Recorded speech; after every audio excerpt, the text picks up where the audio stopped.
여러분 안녕하세요. 사연투브를 들으며 출근하는 걸 일상의 낙으로 삼고 있는 40대 가장입니다.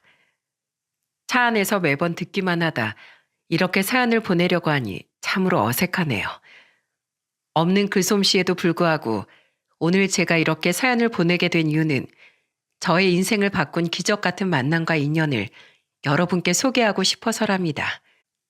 그 잊지 못할 인연을 지금부터 여러분께 조심스럽게 이야기하려 합니다.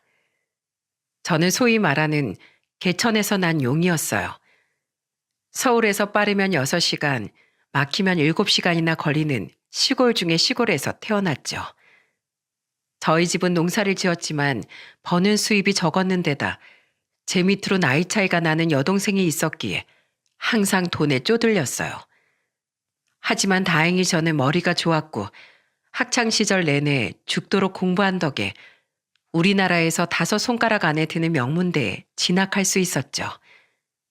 집안 사정이 그러니 등록금을 내달라는 말은 꺼낼 수조차 없었습니다.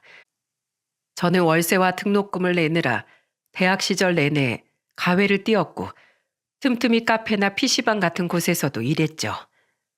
동기들은 동아리다 미팅이다 노느라고 분주했지만 저는 마치 일에 중독된 사람처럼 아르바이트만 해댔고 남들이 다 하는 연애 따윈 언감생심 꿈도 꾸지 않았죠. 하지만 그런 저에게도 사랑은 찾아왔고 그렇게 대학교 4학년 졸업 논문을 쓰던 시기에 연애를 시작할 수 있게 되었습니다. 너 여자친구 없지? 뭐? 옷은 후줄근해가지고 맨날 도서관에서 살잖아. 딱 봐도 여자친구 없게 생겼는데 뭘. 내가 너랑 사귀어줄게. 여자친구의 이름은 정유정으로 약대에서 소문난 퀸커였습니다. 약대 정유정이라고 하면 학교 사람들은 물론 근처 다른 대학 사람들도 모두 알고 있었죠. 머리도 좋은데다 얼굴도 예쁘고 스타일도 발군인 유정이는 모든 남자들의 로망이자 여자들의 우상이었어요. 그런 애가 어떻게 저 같은 놈이랑 사귀게 되었는지 모르겠다며 사람들은 저를 대학가 7대 미스터리라고 불렀답니다. 하긴 저도 그랬어요. 유정이 같은 애가 대체 왜 저랑 사귀는지 알 수 없었죠. 하지만 사람들의 의문에도 저희의 만남은 3년간이나 계속됐어요.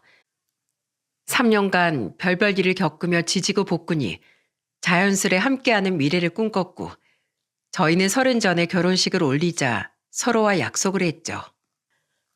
하지만 사랑만으로 결혼하기엔 저와 유정이는 서로 사는 세계가 달랐습니다. 가난한 시골 출신인 저와 다르게 유정인 모자라게 살아본 적 없는 부잣집 외동딸이었거든요.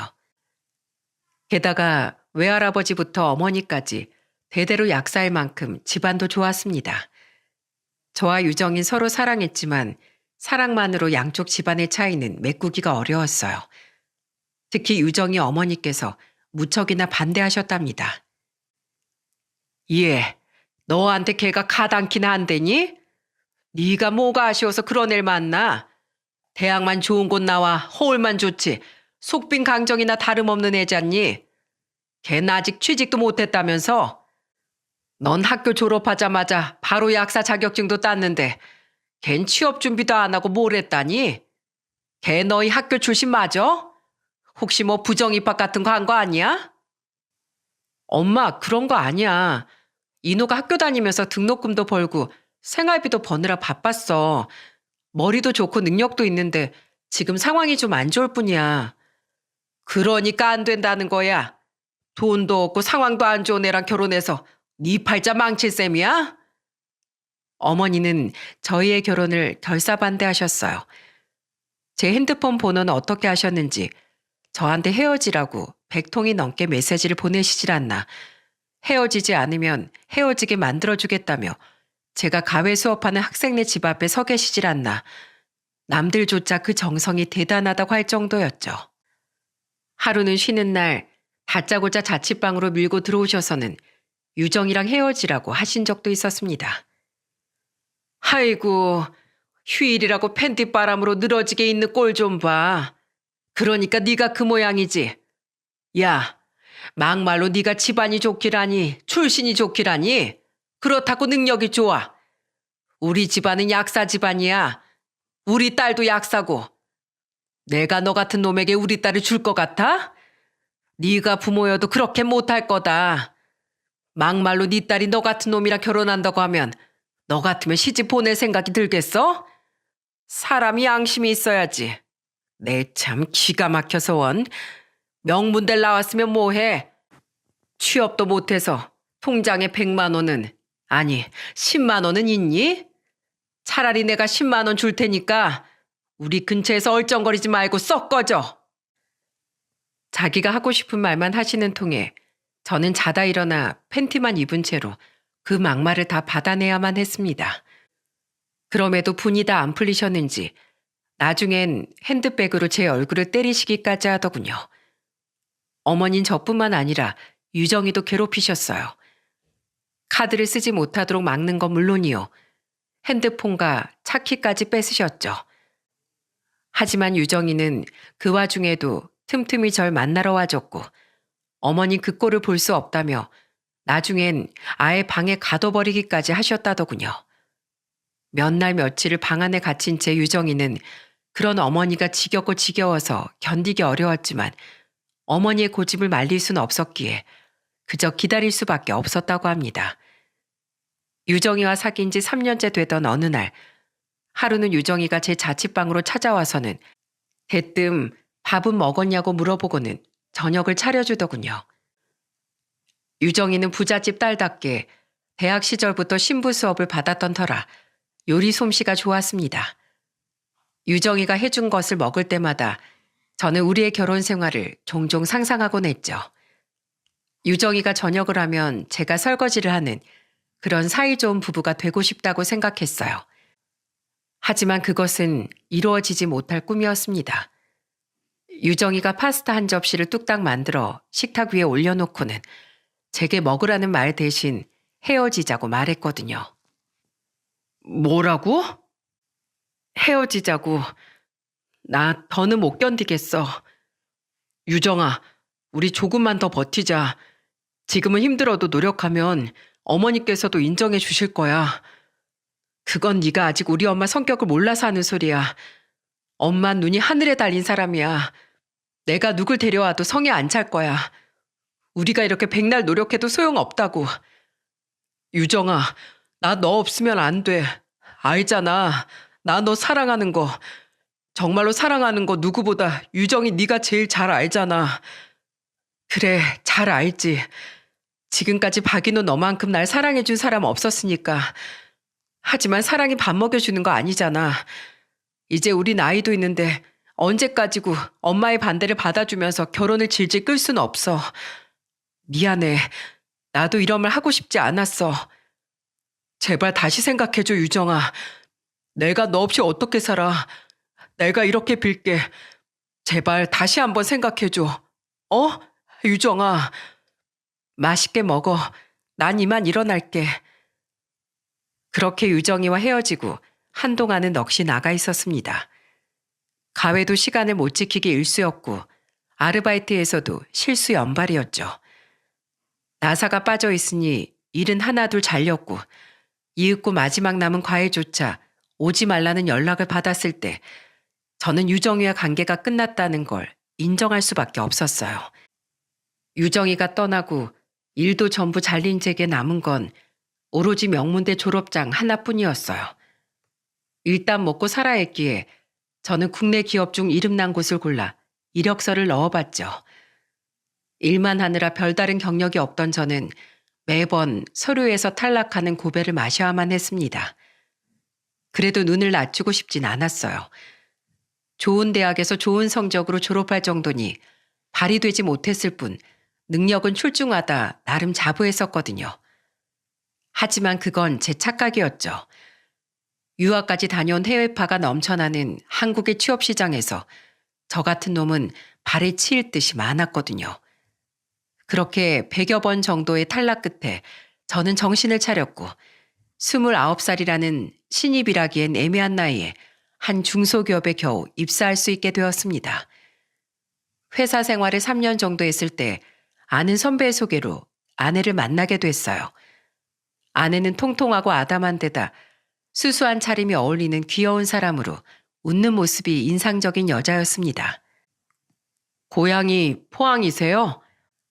네, 저는 고등학교 때까지 쭉 포항에서 살다가 대학을 계기로 서울로 올라왔어요.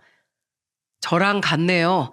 저도 고향에서 고등학교까지 나왔다가 학교 때문에 서울로 왔거든요. 그때부터 지금까지 쭉 혼자 살았죠. 정말요? 그럼 이노 씨도 계속 가족과 떨어져서 사셨구나. 저도 내내 자취를 해서 그런지 자취 경력이 길다는 사람들을 보면 마치 동지를 만난 것 같아요. 기쁘다가도 또 한편으론 슬프기도 하죠. 아무도 없는 방에 불을 켜고 들어가는 외롭고 그 쓸쓸한 느낌을 가족들과 쭉 함께 살았던 사람들은 알 수가 없을 테니까요. 아내는 살가운 성격으로 친절히 몸에 밴 사람이었어요. 도도한 성격이었던 유정이와는 다른 매력에 저는 은근히 끌렸고 아내도 저를 마음에 들어했지요. 하지만 제게 실연의 상처가 워낙 깊은 저였기에 섣불리 사귀자는 말이 입 밖으로 나오질 않더군요. 이노 씨, 오늘 아침 출근하다가 하늘에서 예쁜 모양의 구름을 발견했지 뭐예요? 이노 씨에게 보여주고 싶어서 이렇게 사진을 찍어 보냅니다. 이 구름 사진 보고 오늘의 힘듦이 씻겨 내려갔으면 좋겠네요. 언제나 응원합니다. 그저 구름 모양이 예뻐서 꽃이 아름다워서 지나가는 고양이가 귀여워서 같은 이유로 아내는 제게 많은 메시지를 보내주었습니다. 그 사랑스러운 마음에 저는 결국 마음의 문을 열었고 저와 아내는 그렇게 사랑을 시작했죠. 하지만 처음에 주저함이 무색하게도 저희는 사귀기 시작한 지 2년 만에 결혼을 하게 되었습니다. 결혼 후 1년이 조금 넘었을 무렵엔 아이까지 생겼죠. 임신 9주, 아내가 저에게 처음 초음파 사진을 보여주었을 때가 기억이 납니다. 자기야, 이거 보여? 여기 하얀 눈사람 같은 게 우리 아기야. 여기 위에 동그란 게 머리고 아래 작은 동그라미가 팔, 그리고 밑에 있는 큰 동그라미가 몸이야. 어때? 젤리군 같지? 진짜 신기하다. 이렇게 조그만데 벌써 팔다리가 있다는 게 믿기질 않아. 자기도 그래? 사실 나도 뱃속에 우리 아기가 있다는 게 아직은 실감이 안 나. 아, 어떤 아기가 태어날까? 얼른 만나고 싶어. 그 무렵 저는 아내가 병원에서 받아온 초음파 사진들을 보면서 지난번보다 얼마나 자랐는지, 누구를 더 닮았는지 아내와 이야기를 나누는 것이 즐거움이었답니다. 제가 아빠가 된다는 것이 얼마나 기뻤는지 몰라요. 항상 하루하루 살아가기 급급했던 저에게 아이는 미래를 꿈꿀 수 있게 만드는 희망이었어요. 사랑하는 아내와 태어날 우리 아이를 생각하면 앞으로 무슨 일이든 할 수 있을 것 같았죠. 하지만 저의 이런 기대는 이루어지지 못했습니다. 제가 회사에서 업무를 보고 있을 때 아내가 혼자 산부인과 검진을 받으러 가다 길에서 사고가 났거든요. 박인호 씨 핸드폰 맞습니까? 맞는데 누구시죠? 병원입니다. 부인께서 사고가 나셨어요. 죄송한데 급히 병원으로 와주셔야 할 것 같습니다. 사고요? 사무실에서 전화를 받고 급히 달려온 제게 펼쳐진 상황은 너무도 충격적이었어요. 아내는 머리에 붕대를 감고 코와 입, 팔과 심장에 여러 줄을 꽂은 채 응급실 침대에 누워 있었거든요. 피로 얼룩진 모습이 어찌나 현실감이 없었는지 그 광경이 마치 재난 영화 속 한 장면처럼 느껴졌죠. 하지만 현장을 수습했던 구급대원의 설명에 그것이 현실이라는 걸 점점 자각할 수 있었고 저는 그제서야 아내의 상태가 심상치 않다는 걸 인지할 수 있었습니다. 구급대원의 말로는 아내는 버스를 타기 위해 횡단보도를 건너는 중이었는데 건너편에서 신호를 보지 못하고 미처 속도를 줄이지 못한 승용차 한 대가 아내를 치고 말았고 아내는 50m 정도를 차에 깔린 채로 끌려갔다고 하더군요. 사태 파악이 되자 다리가 믿을 수 없을 정도로 떨려오기 시작했어요. 도저히 서 있을 수가 없었죠. 저는 후들거리는 다리를 이끌고 다가가 아내의 몸을 마구 흔들었어요. 여보, 여보, 일어나. 아이 잘 있나 보러 병원에 다녀온다더니 왜 이러고 누워있어? 제발 정신 차려봐. 눈을 떠봐, 여보.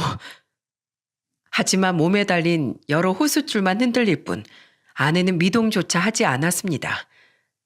절망한 저는 옆에 있는 의사를 붙잡고 아내를 살려달라고 빌었어요.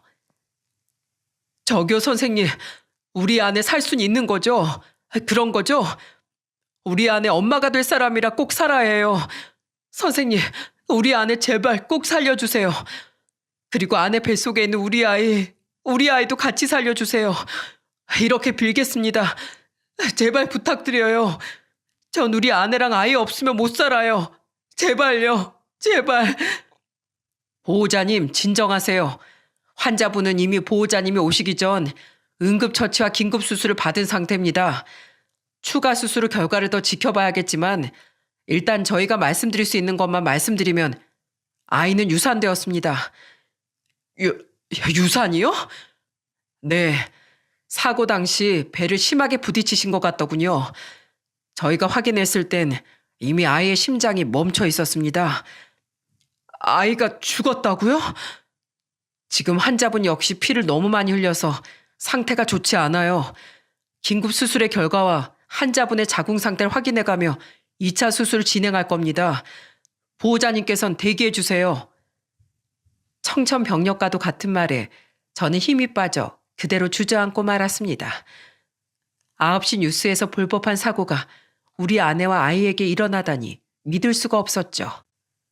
망연자실한 제 곁으로 의사와 간호사가 분주하게 움직이며 아내를 수술실로 옮겼지만 저는 얼어붙은 채로 그 모습을 멍하니 바라만 볼 뿐이었어요.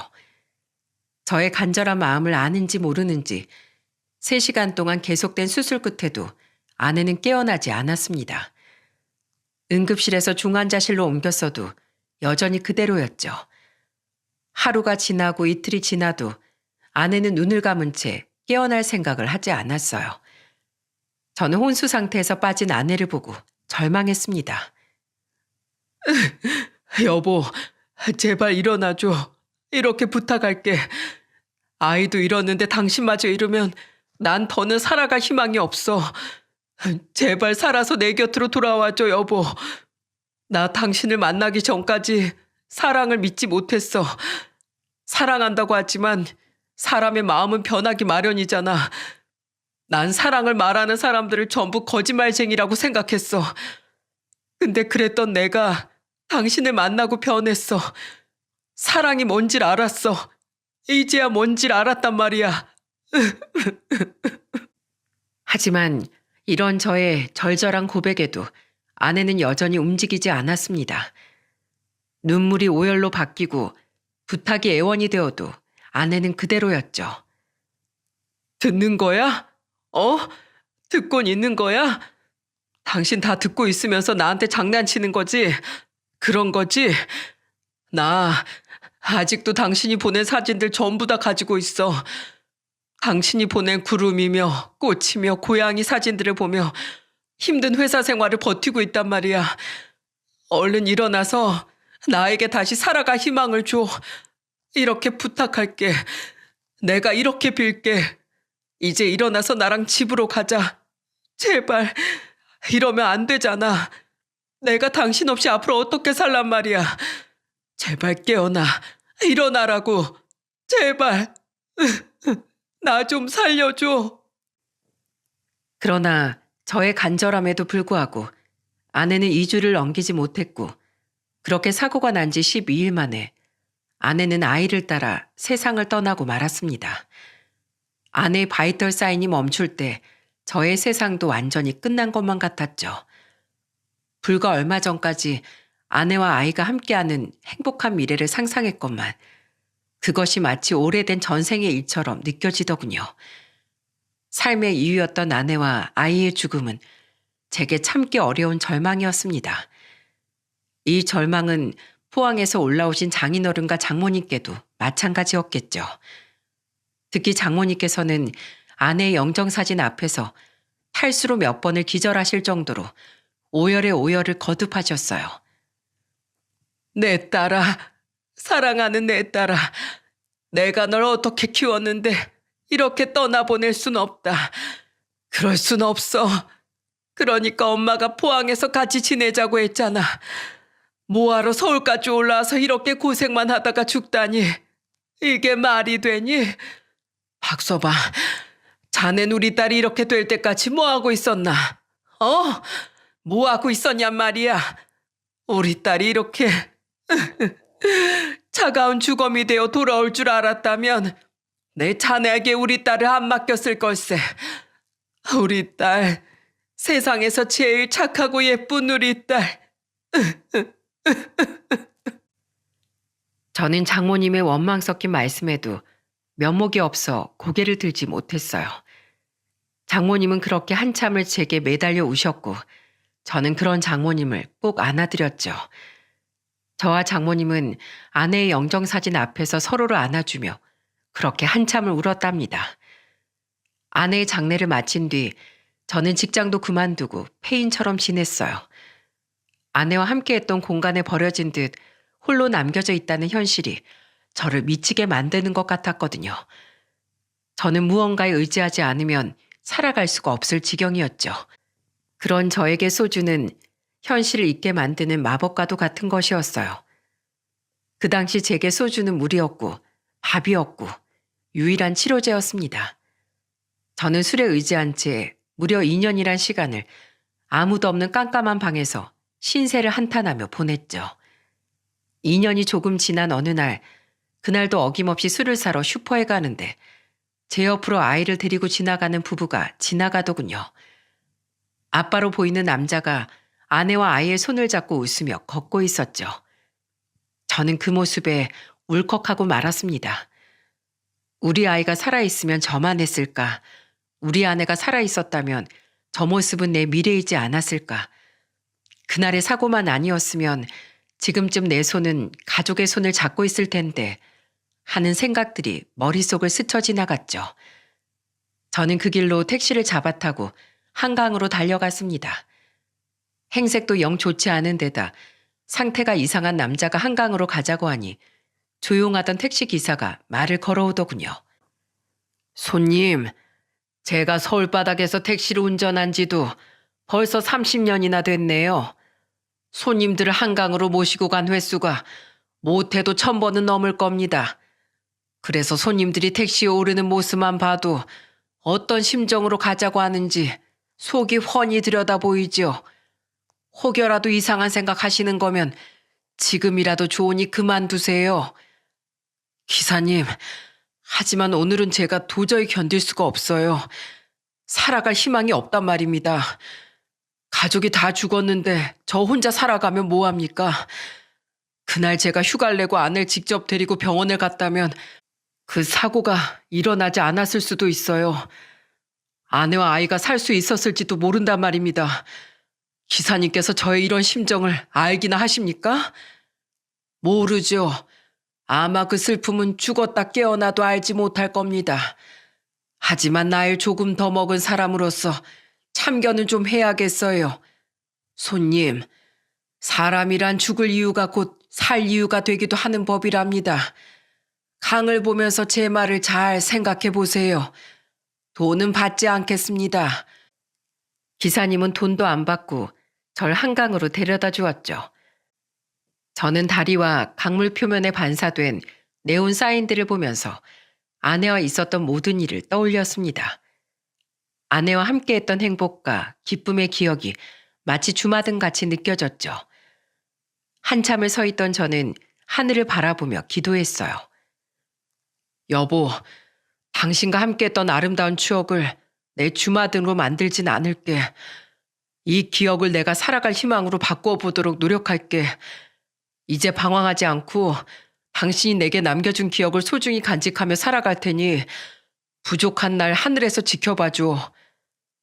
한강에서 돌아온 뒤 마음을 다잡은 저는 다시 직장 생활을 하기 위해 여기저기 이력서를 넣기 시작했어요. 아내를 위해서라도 폐인의 생활로 돌아갈 수 없었죠. 그런 제 마음을 알고 아내도 하늘에서 도와주었는지 일을 구하러 다닌 지 반년 만에 운 좋게 원하던 회사에 들어갈 수 있었죠. 회사에서의 생활은 쉽지 않았습니다. 아무래도 2년간의 공백이 컸죠. 하지만 다른 것들은 생각하고 싶지 않았기에 저는 오로지 일에만 매달렸습니다.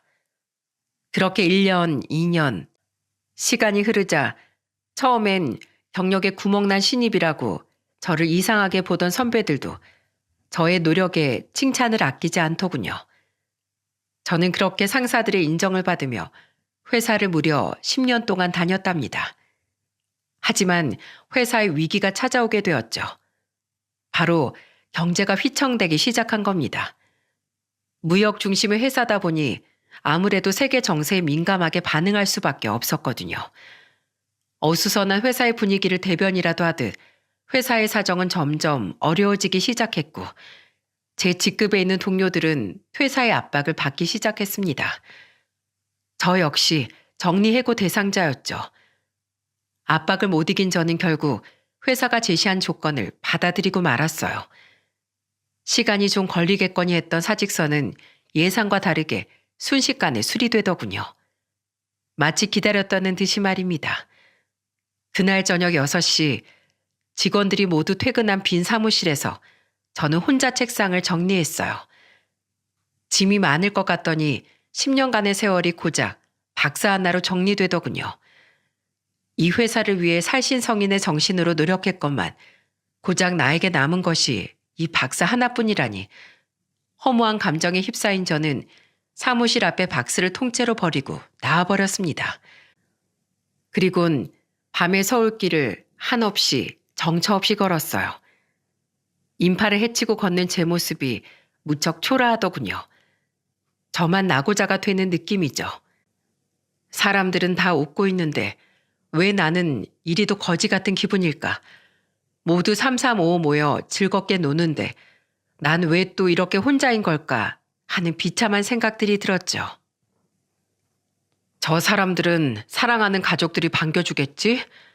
하지만 난 집에 가봤자 반겨주는 사람 하나 없어. 아내도 죽고 자식도 없고 이런 내가 집에 가봤자 뭘 할 수 있겠어. 쓸쓸한 마음에 여느 때처럼 배달 음식에 소주나 한 잔 마시고 잠들겠지. 난 대체 언제까지 이렇게 살아야지? 내 나이 40 중반인데 언제까지 이렇게 힘들게 살아야 하는 거지? 내겐 희망이 있는 걸까?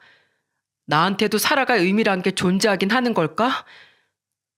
온갖 생각을 다하며 길을 걸어가고 있는데 저 멀리서 중학생쯤 되는 여학생이 걸어오더군요. 저는 그 학생을 유심히 지켜보았죠. 원래 이 시간대쯤엔 학원에 가기 전 저녁을 먹으려는 학생들로 항상 붐볐기에 교복을 입은 학생 하나쯤이야 대수로울 건 아니었습니다. 하지만 학생의 모습이 어쩐지 이상했어요. 휘청휘청 걷는 게 당장이라도 쓰러질 것 같았거든요. 그때였습니다. 애가 걷는 게 이상하다고 생각하는 순간 학생이 그대로 쓰러지고 말았던 거예요. 하지만 길에 지나가는 사람들은 그 학생을 모른 척 스쳐 지나갈 뿐 아무도 도와주지 않았습니다. 저는 그걸 두고 볼 수만은 없었기에 상황을 보러 여학생이 쓰러진 곳으로 곧장 달려갔어요. 이봐요, 학생! 학생! 제 목소리 들려요? 저기요, 일어나 봐요. 이봐요. 소리를 치며 학생의 몸을 두드려 봤지만 학생은 미동조차 하지 않았어요. 저는 망설이다가 바로 심폐소생술을 시도했죠. 학창시절 교련 시간에 배운 걸 기억하며 두 손으로 흉부를 마구 압박하고 있으니 그제서야 사람들이 몰려오기 시작하더군요. 거기 119죠? 학생이 쓰러졌어요. 여기 사거리에 있는 주유소 앞에 큰 편의점이에요. 빨리 와주세요. 빨리. 보기만 했지 심폐소생술을 실제 상황에서 시도한 건 난생 처음이었던지라 저는 최선을 다해 입에 숨을 불어넣었습니다. 혹시라도 아이가 잘못될까 숨을 졸이면서요. 후 숨을 불어넣었음에도 움직이지 않는 아이의 모습에 눈물이 마구 나더군요. 제가 흔드는 대로 튕겨 나오는 아이의 몸이 언뜻 봐도 너무 말랐기 때문이었어요. 요새 세상이 어떤 세상인데 자식을 금보다도 더 귀하게 키우는 세상인데 대체 어떤 사정이 있길래 길에서 쓰러지기까지 했는지 너무도 안타까웠죠. 얼마나 지났을까요?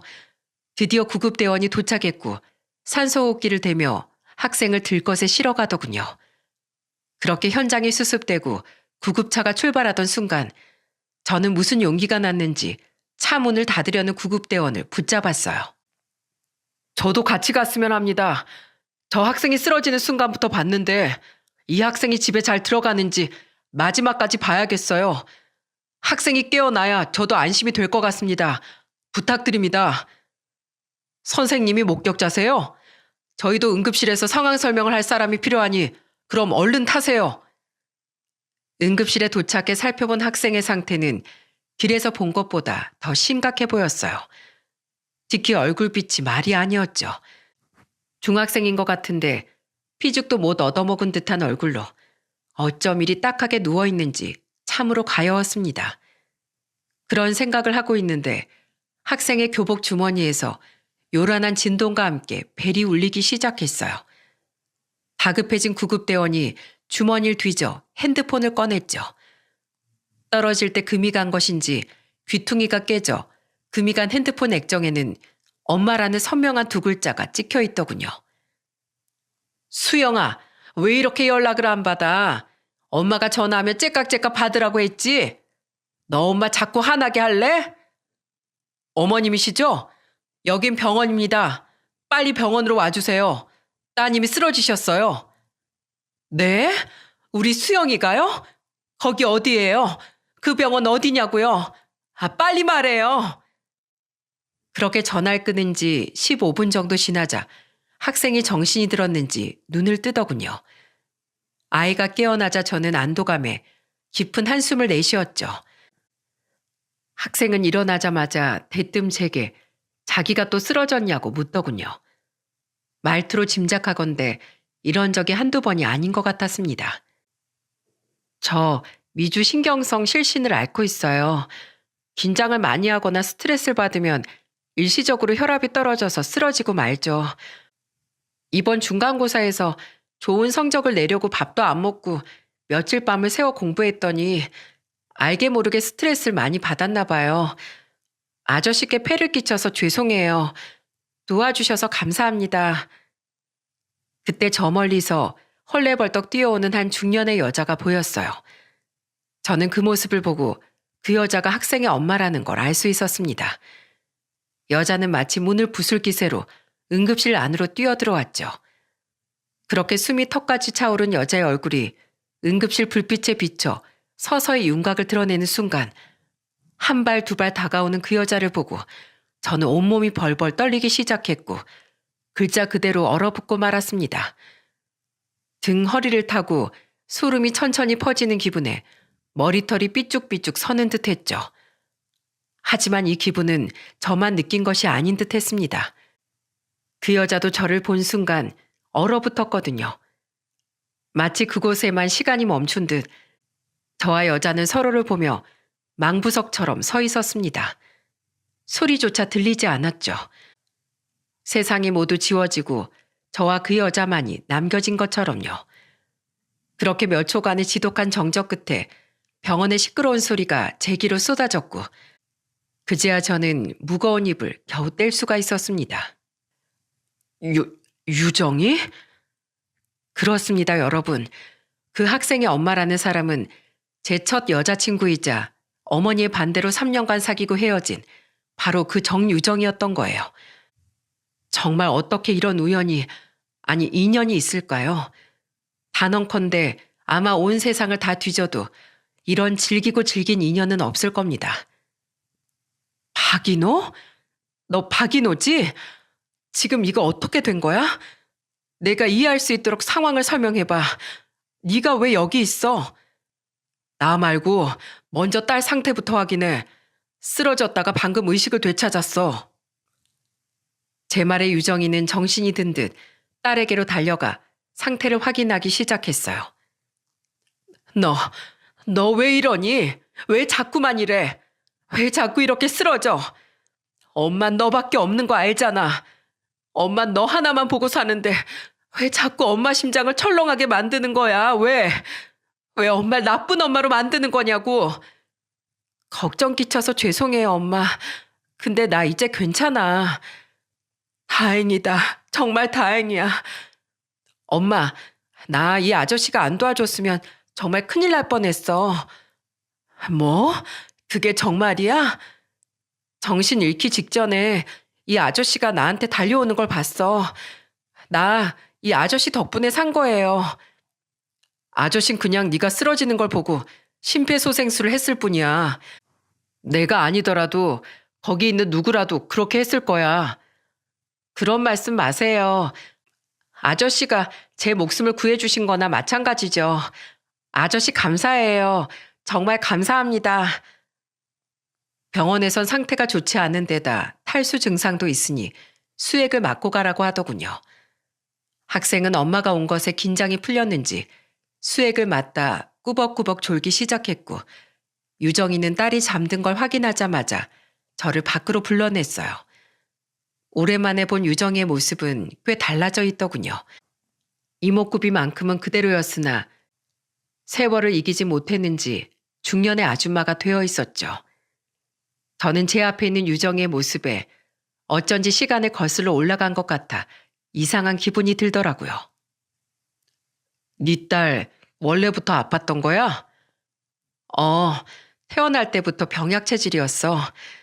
지금은 그래도 많이 나아진 편이야. 예전엔 조금만 긴장해도 바로 쓰러졌었거든. 그렇구나.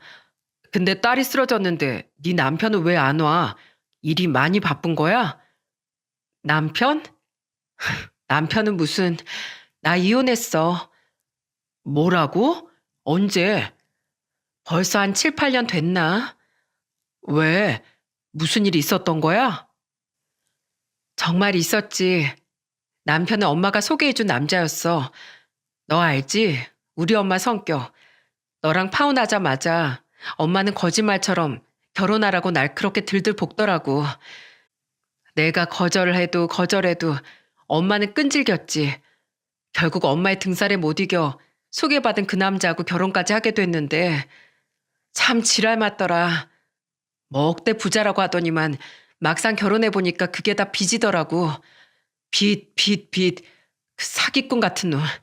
나도 그렇고 우리 엄마, 우리 집안을 다 속였던 거지. 속였다고? 그래. 뭐 하지마 어쩌겠어. 이미 수영이를 낳았는데. 그래도 내가 어떻게든 키워보려고 노력했거든. 근데 남편이란 놈이 개차반이니 나 혼자만의 노력으론 무리더라. 허구한 날 술에 계집질에 사업한답시고 우리 친정집에 돈 빌려달라고 손을 벌렸지. 빌려갔음 돈이라도 잘 벌면 또 몰라. 생활비는 생활비대로 안 주고 내가 벌어오는 돈은 돈대로 다 썼어. 우리 수영이가 아픈 것도 다 남편 때문이야. 지 새끼인데도 어찌나 박하게 대하던지. 그래서 어떻게 했어? 뭘 그래서야. 이혼했지. 평생 사랑만 받았지 고생이라는 걸 모르던 유정이가 그런 결혼 생활을 했었다니요. 하지만 유정의 과거는 놀람의 연속이었습니다. 아참, 어머님은 엄마? 재작년에 돌아가셨어. 뭐라고? 그래, 어머니도 나이가 있으셨지. 어떻게 가신 거야? 뭐겠어. 그냥 성격이 고약해서였지. 그냥 병이었어. 그럼 아버진 잘 계셔? 살아 계시고? 아버진 엄마 돌아가시고 귀농해서 혼자 사셔.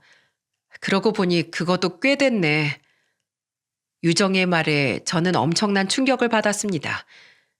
저를 그렇게 싫어하고 인간 취급도 하지 않으셨던 양반이 병으로 돌아가셨다니요. 그것도 재작년의 말입니다.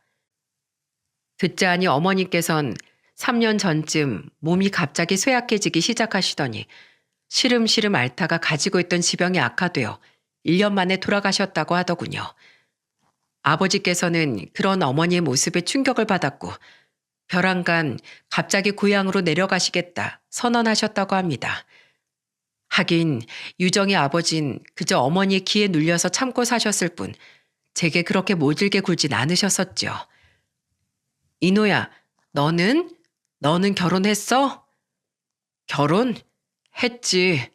했는데, 뭐야, 왜 뜸을 들여? 너도 이혼한 거야? 아니야, 사별했어. 나 아내랑 결혼한 지 3년도 채 안 돼서 아내가 교통사고로 세상을 떠났어. 아내가 사고를 당했을 때 뱃속에 아이도 있었는데 사고의 충격으로 그만 유산되고 말았어. 겨우 임신 5개월이었는데 태어나지도 못하고 만 거야. 아낸 2주 동안 혼수 상태에 빠져 있다. 아이를 따라서 가버렸지. 그것도 벌써 15년 전인가? 난 그때의 상처가 아물었다고 생각했는데 오늘 네 딸을 보니 꼭 그런 것 같지가 않네. 제 덤덤한 태도에 유정인 입을 틀어막은 채 아무 말도 못하고 불안한 눈으로 절 쳐다만 보고 있더군요. 아내와 아이가 죽으니 살 이유가 없었어. 폐인처럼 살다가 죽으려고 한강에도 갔지. 근데 죽을 수가 없더라고. 내가 죽으면 우리 아내가 나에게 남긴 기억들이 세상에서 사라지고 마는 거잖아. 난 그 아름다운 추억들을 주마등으로 만들 수가 없더라고. 그때 난 다시 살아야겠다고 마음먹었어. 가정을 꾸리고 아빠가 되기에 그저 내가 너무 모자란 사람이었어. 난 그냥 그때 일을 한때 즐거운 꿈이었다고 생각해. 내 인생에 감당하기 어려울 정도로 큰 사랑이 잠깐 왔다 갔다고 여기기로 했어. 그렇게 조용한 정적이 흘렀습니다. 분위기가 가라앉자 유정이는 머쓱해하며 다시 이야기를 이어나가더군요. 그렇구나. 너나 나나 기구한 삶인 건 비슷하네. 네 인생도 나처럼 우여곡절이 많아. 그간 고생이 참 많았겠다. 그래, 요새 뭐하고 지내? 들으면 놀랄 거야. 나 오늘 회사 잘렸거든. 10년을 회사에 헌신했는데 회사가 휘청이자마자 바로 정리해고 대상으로 올라가 버렸지 뭐야. 동료들이 하나둘 떠나가는 판국에 나라고 뭐 별 수 있겠어? 내 나이가 그렇잖아. 도저히 버틸 수가 없어서 나와버렸어. 짐도 사무실 문 앞에 버려버렸지. 아마 내일 사람들 출근하면 그거 정리하는 데 시간 좀 걸릴 거야. 야, 넌 그게 복수한 거니? 회사 문을 아예 부숴버렸어야지. 하여간 넌. 제가 웃으며 허탈하게 말하자 유정이가 여전히 성격이 모질지 못하다면서 혀를 끌끌 차더군요. 유정이 역시도 자신의 근황을 털어놨습니다. 유정인 아직도 어머니가 물려준 약국에서 약살하고 있다고 하더군요. 시간이 흘러도 아직도 여전한 모습에 왠지 안심됐는지 저도 모르게 웃음이 픽 하고 터져나왔죠. 우여곡절 많은 우리지만 그래도 살아가고 있다는 게 참 감사했습니다. 그 이후로 저희는 종종 만나게 되었어요. 피차 외로웠던 서로였기에 18년의 세월이 무색하게 금방 가까워질 수 있었죠. 하지만 그래도 서로 다른 사람과 결혼까지 했던 몸, 섣불리 다가가지 못하고 친구로서 지내는 것에 만족하고 있는데 유정이의 딸인 수영이가 저희 사이를 참견하더군요. 엄마, 아저씨한테 빨리 솔직하게 말해. 다시 만나고 싶다고. 얘는 엄마한테 못하는 소리가 없어. 엄만 솔직하지 못하잖아. 좋아도 좋다고 표현하지도 못하고 꼭 모진 소리 하나씩 얹어서 말하잖아. 듣는 사람 오해하게. 있지 엄마? 이젠 솔직해져야 할 때야. 좋으면서도 어떻게든 감추려고 하는 거 다 티난다? 우리 반에도 꼭 엄마랑 같은 친구가 하나 있어. 좋아하는 애한테 좋아한다는 말을 절대 안 하는 친구. 근데 우리 반 친구들 걔 마음 다 알아. 다 아는데 그냥 모른 척 언제 고백하나 기다릴 뿐이야. 엄마도 이젠 엄마의 행복을 찾아야 할 때가 됐잖아. 난 엄마 딸로서 엄마가 이제 좀 행복해졌으면 좋겠어. 뭐야. 요새 중학생들은 다 이런 거야? 당연하지, 엄마. 요새 중학생들 얕보지 말라고요. 아버지의 사랑을 받은 적 없다던 수영이는 다행히도 저를 친아버지처럼 따라주었습니다. 셋이 함께 만날 때 수영이는 제 엄마보다 제 옆에 더 찰싹 달라붙곤 했죠. 유정이가 그 모습에 기겁하며 예의 있게 굴라고 다그쳐도 수영이는 그저 헤헤 웃기만 했습니다. 아저씨, 엄마가 좋으면서 괜히 저러시는 거예요. 오늘도 함께 나들이 간다고 해서 엄마가 얼마나 기대했게요. 엄마뿐만이 아니에요. 저도 많이 기대했어요. 엄마 아빠랑 다 같이 놀러 나간 적이 한 번도 없었거든요. 그래서 저 오늘 무척 신나요. 아저씨가 제 아빠가 된 것 같아서요. 아저씨도 오늘 무척 신나. 사실 오늘만 그런 건 아니야. 우리 수영이 볼 때마다 아저씨는 마치 우리 딸이 살아 돌아온 것 같아서 너무 즐겁단다. 정말요? 내가 아저씨 진짜 딸이면 좋을 텐데. 수영이 노력 덕분인지 서로의 집에 저녁을 먹으러 들르기도 하는 등 유정이와 저의 사이는 전보다 한층 더 가까워졌습니다. 그렇게 서로 교류를 이어오던 어느 날 유정이가 저녁을 먹으러 오라고 하더군요. 수영의 안내를 받으며 식탁에 앉으니 파스타가 한 상 가득 푸짐하게 차려져 있더군요. 화려한 파스타를 사이에 두고 유정이와 마주보고 있으니 우리의 모습이 어쩐지 과거의 재현 같아 보였죠. 유정이와 헤어진 그날 말입니다. 그런데 유정이가 갑자기 제 손을 잡으면서 다시 만나자고 말하는 게 아니겠어요? 자존심 강한 유정이 입에서 그런 말이 나오다니 저는 정말 깜짝 놀라고 말았습니다. 내가 이런 말 하는 거 염치 없다는 거 알아. 그래서 있는 용기 없는 용기 다 쥐어짜서 말하는 거니까 잘 들어. 딱 한 번만 말할 거니까. 이노야, 난 너랑 잘해보고 싶어. 우리에게 많은 일이 있었지만 그럼에도 난 여전히 네가 좋아. 엄마 때문에 너랑 억지로 헤어지고 나서 나 역시도 방황을 많이 했거든. 하지만 최근에 널 다시 만나고 나 알았어. 아직 그때 불꽃이 내게 남아있다는 걸 말이야. 이노야, 나에게 기회를 한 번만 줄래? 네가 내 남편, 아니 우리 수영이 아빠가 되어줬으면 해. 갑작스런 유정의 고백에 놀라 어안이 벙벙한 표정으로 멀뚱히 쳐다만 보고 있는데 옆에 앉아있던 수영이 역시 제 손을 꽉 잡더군요. 아저씨, 저 한 번도 아빠의 사랑을 받아본 적이 없어요. 그래서 전 그동안 아빠가 없는 셈 치고 살았어요. 그깟 아빠 없으면 어떠냐고 생각했죠. 하지만 아저씨를 만나고 알았어요. 역시 저도 다른 친구들처럼 아빠가 있었으면 좋겠다고요. 저 아저씨가 우리 아빠면 정말 좋을 것 같아요. 오늘처럼 이렇게 맛있는 음식 먹으면서 앞으로 행복하게 지내고 싶어요. 네? 저는 두 사람의 얼굴과 제 손에 포개어진 두 손을 번갈아 쳐다보았습니다. 그때 갑자기 과거에 잊고 지냈던 기억이 떠오르더군요. 맞아요. 저를 한강으로 달려가게 만들었던 그 기억 말입니다.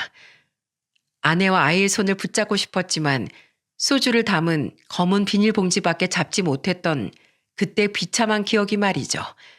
하지만 저에게 그때 검은 비닐봉지는 없었습니다.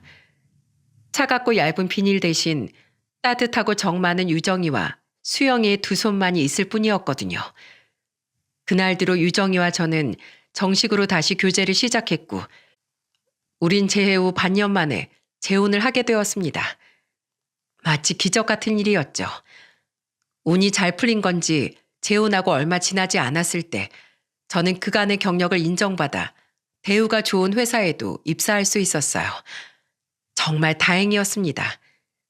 저는 수영이에게 좋은 아빠가 되어주고 싶었거든요. 아빠의 능력이란 걸 보여주고 싶었습니다. 이제 수영이는 저를 완전히 아빠라고 부르곤 합니다. 처음엔 아빠라는 호칭이 어색했지만 듣다 보니 그것만큼 제게 힘을 주는 단어가 없더군요. 한때는 아빠가 된다는 걸 포기했던 적도 있었죠. 하지만 이제는 그렇지 않습니다. 제 손을 잡아준 두 사람의 마음을 통해 다시 한 여자의 남편으로서 또 한 아이의 가장으로서 살아갈 용기가 생겼거든요. 아빠, 퇴근하셨어요? 엄마가 빨리 밥 먹으러 오시래요. 그래, 수영아. 아빠가 손만 씻고 얼른 갈게. 미안한데 이것만 받아줄래? 이게 다 뭐예요? 이건 수영이랑 엄마 선물. 사실 오늘은 엄마랑 아빠랑 처음 사귄 날이거든. 잊지 못할 기념일이지. 밥 다 먹고 이따가 몰래 줄 거니까 아직은 말하면 안 된다. 네, 걱정 말아요, 아빠. 그래서 엄마가 오늘 하루 기분이 좋았던 거구나. 그래, 저녁 먹고 우리 다 같이 집 앞 공원에 산책까지 않을래? 오늘은 좋은 날이니 아빠가 엄마랑 수영이랑 더 많은 시간을 보내고 싶어. 와, 신난다. 빨리 우리 저녁 먹으러 가요. 빨리요.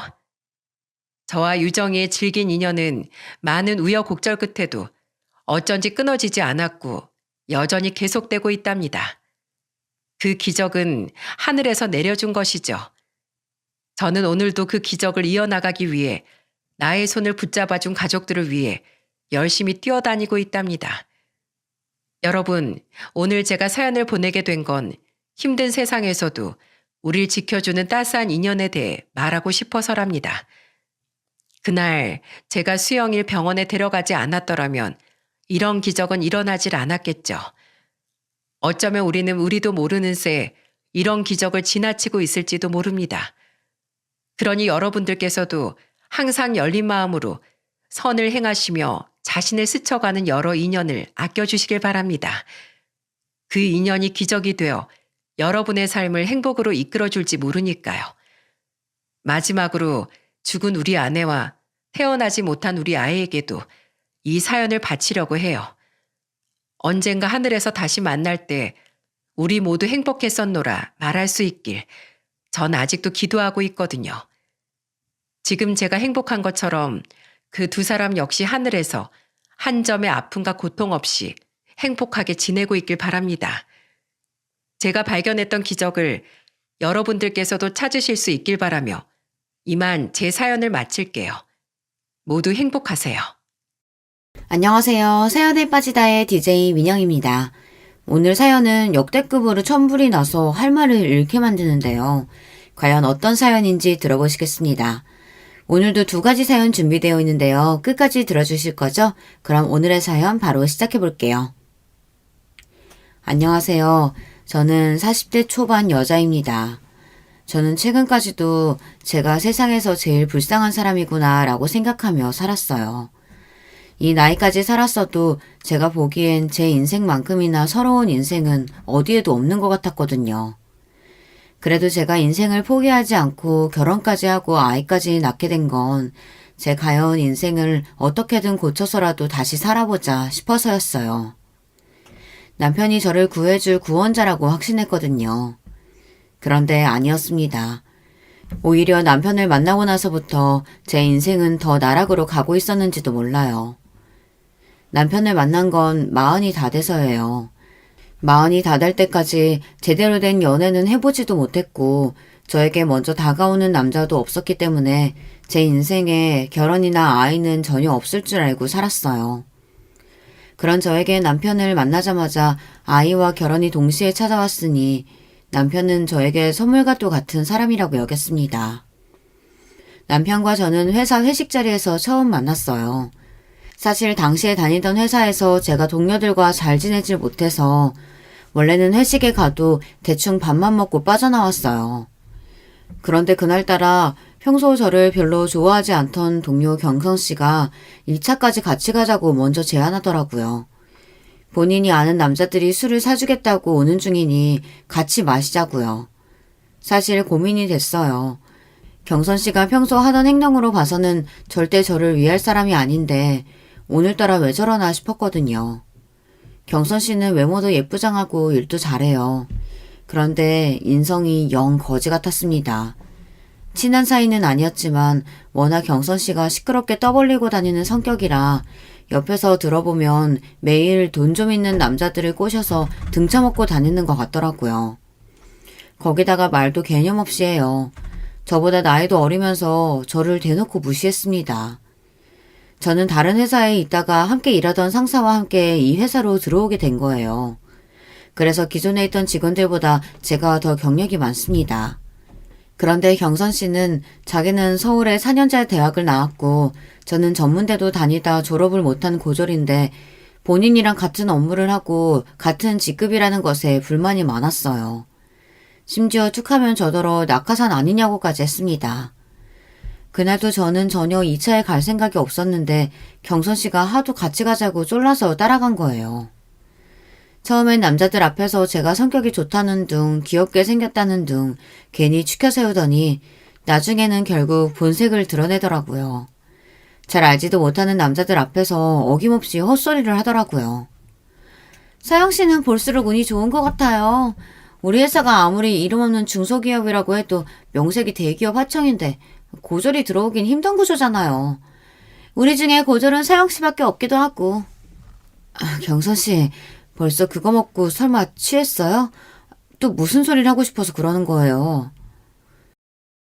회사도 아니고 밖에서까지 버릇없이 시비를 거는 게 짜증이 나서 저는 인상을 팍 썼습니다. 그만하라는 식으로요. 그런데 이 여자는 아랑곳하지 않고 자기 하고 싶은 말을 떠들어댔어요. 서영씨, 아버지가 검사라면서요? 혹시 그 백으로 회사까지 들어온 거 아닌가 싶으니까 그렇죠. 내가 아버지 백으로 취직할 것 같았으면 더 좋은 회사에 가지. 뭐하러 이런 작은 회사에 들어와요. 경선 씨는 우리 회사를 너무 과대평가하는 거 아니에요? 아버지와 대판 싸우고 인연을 끊고 산 지가 한참인데도 저는 회사 사람들에게 무시당하는 게 싫어서 아버지가 검사라는 이야기까지 했어요. 그나마 가족 이야기를 하고 나서 제 외모나 학벌 가지고 무시하던 사람들이 더 무시하지 않았거든요. 저도 평소에 하도 당하고 살다 보니 사람 괴롭히는 인간들 상대하는 데에는 도가 텄습니다. 그러다 보니 저런 개념 없는 된장녀에게까지 지고 싶지 않았어요. 그런데 인생이란 게 한치 앞을 모릅니다. 제가 그렇게나 싫어하던 경선 씨가 아니었다면 남편을 만나지 못했을 거예요. 바로 그 개념 없는 경선 씨가 제 동서가 됐거든요. 남편이 경선 씨 대학 선배였어요. 원래 평소에도 자주 만나서 같이 술을 마시고는 했대요. 그날도 남편 지인들이 여자를 소개해달라고 조르는 바람에 같이 모여서 술을 마시기로 한 거였더라고요.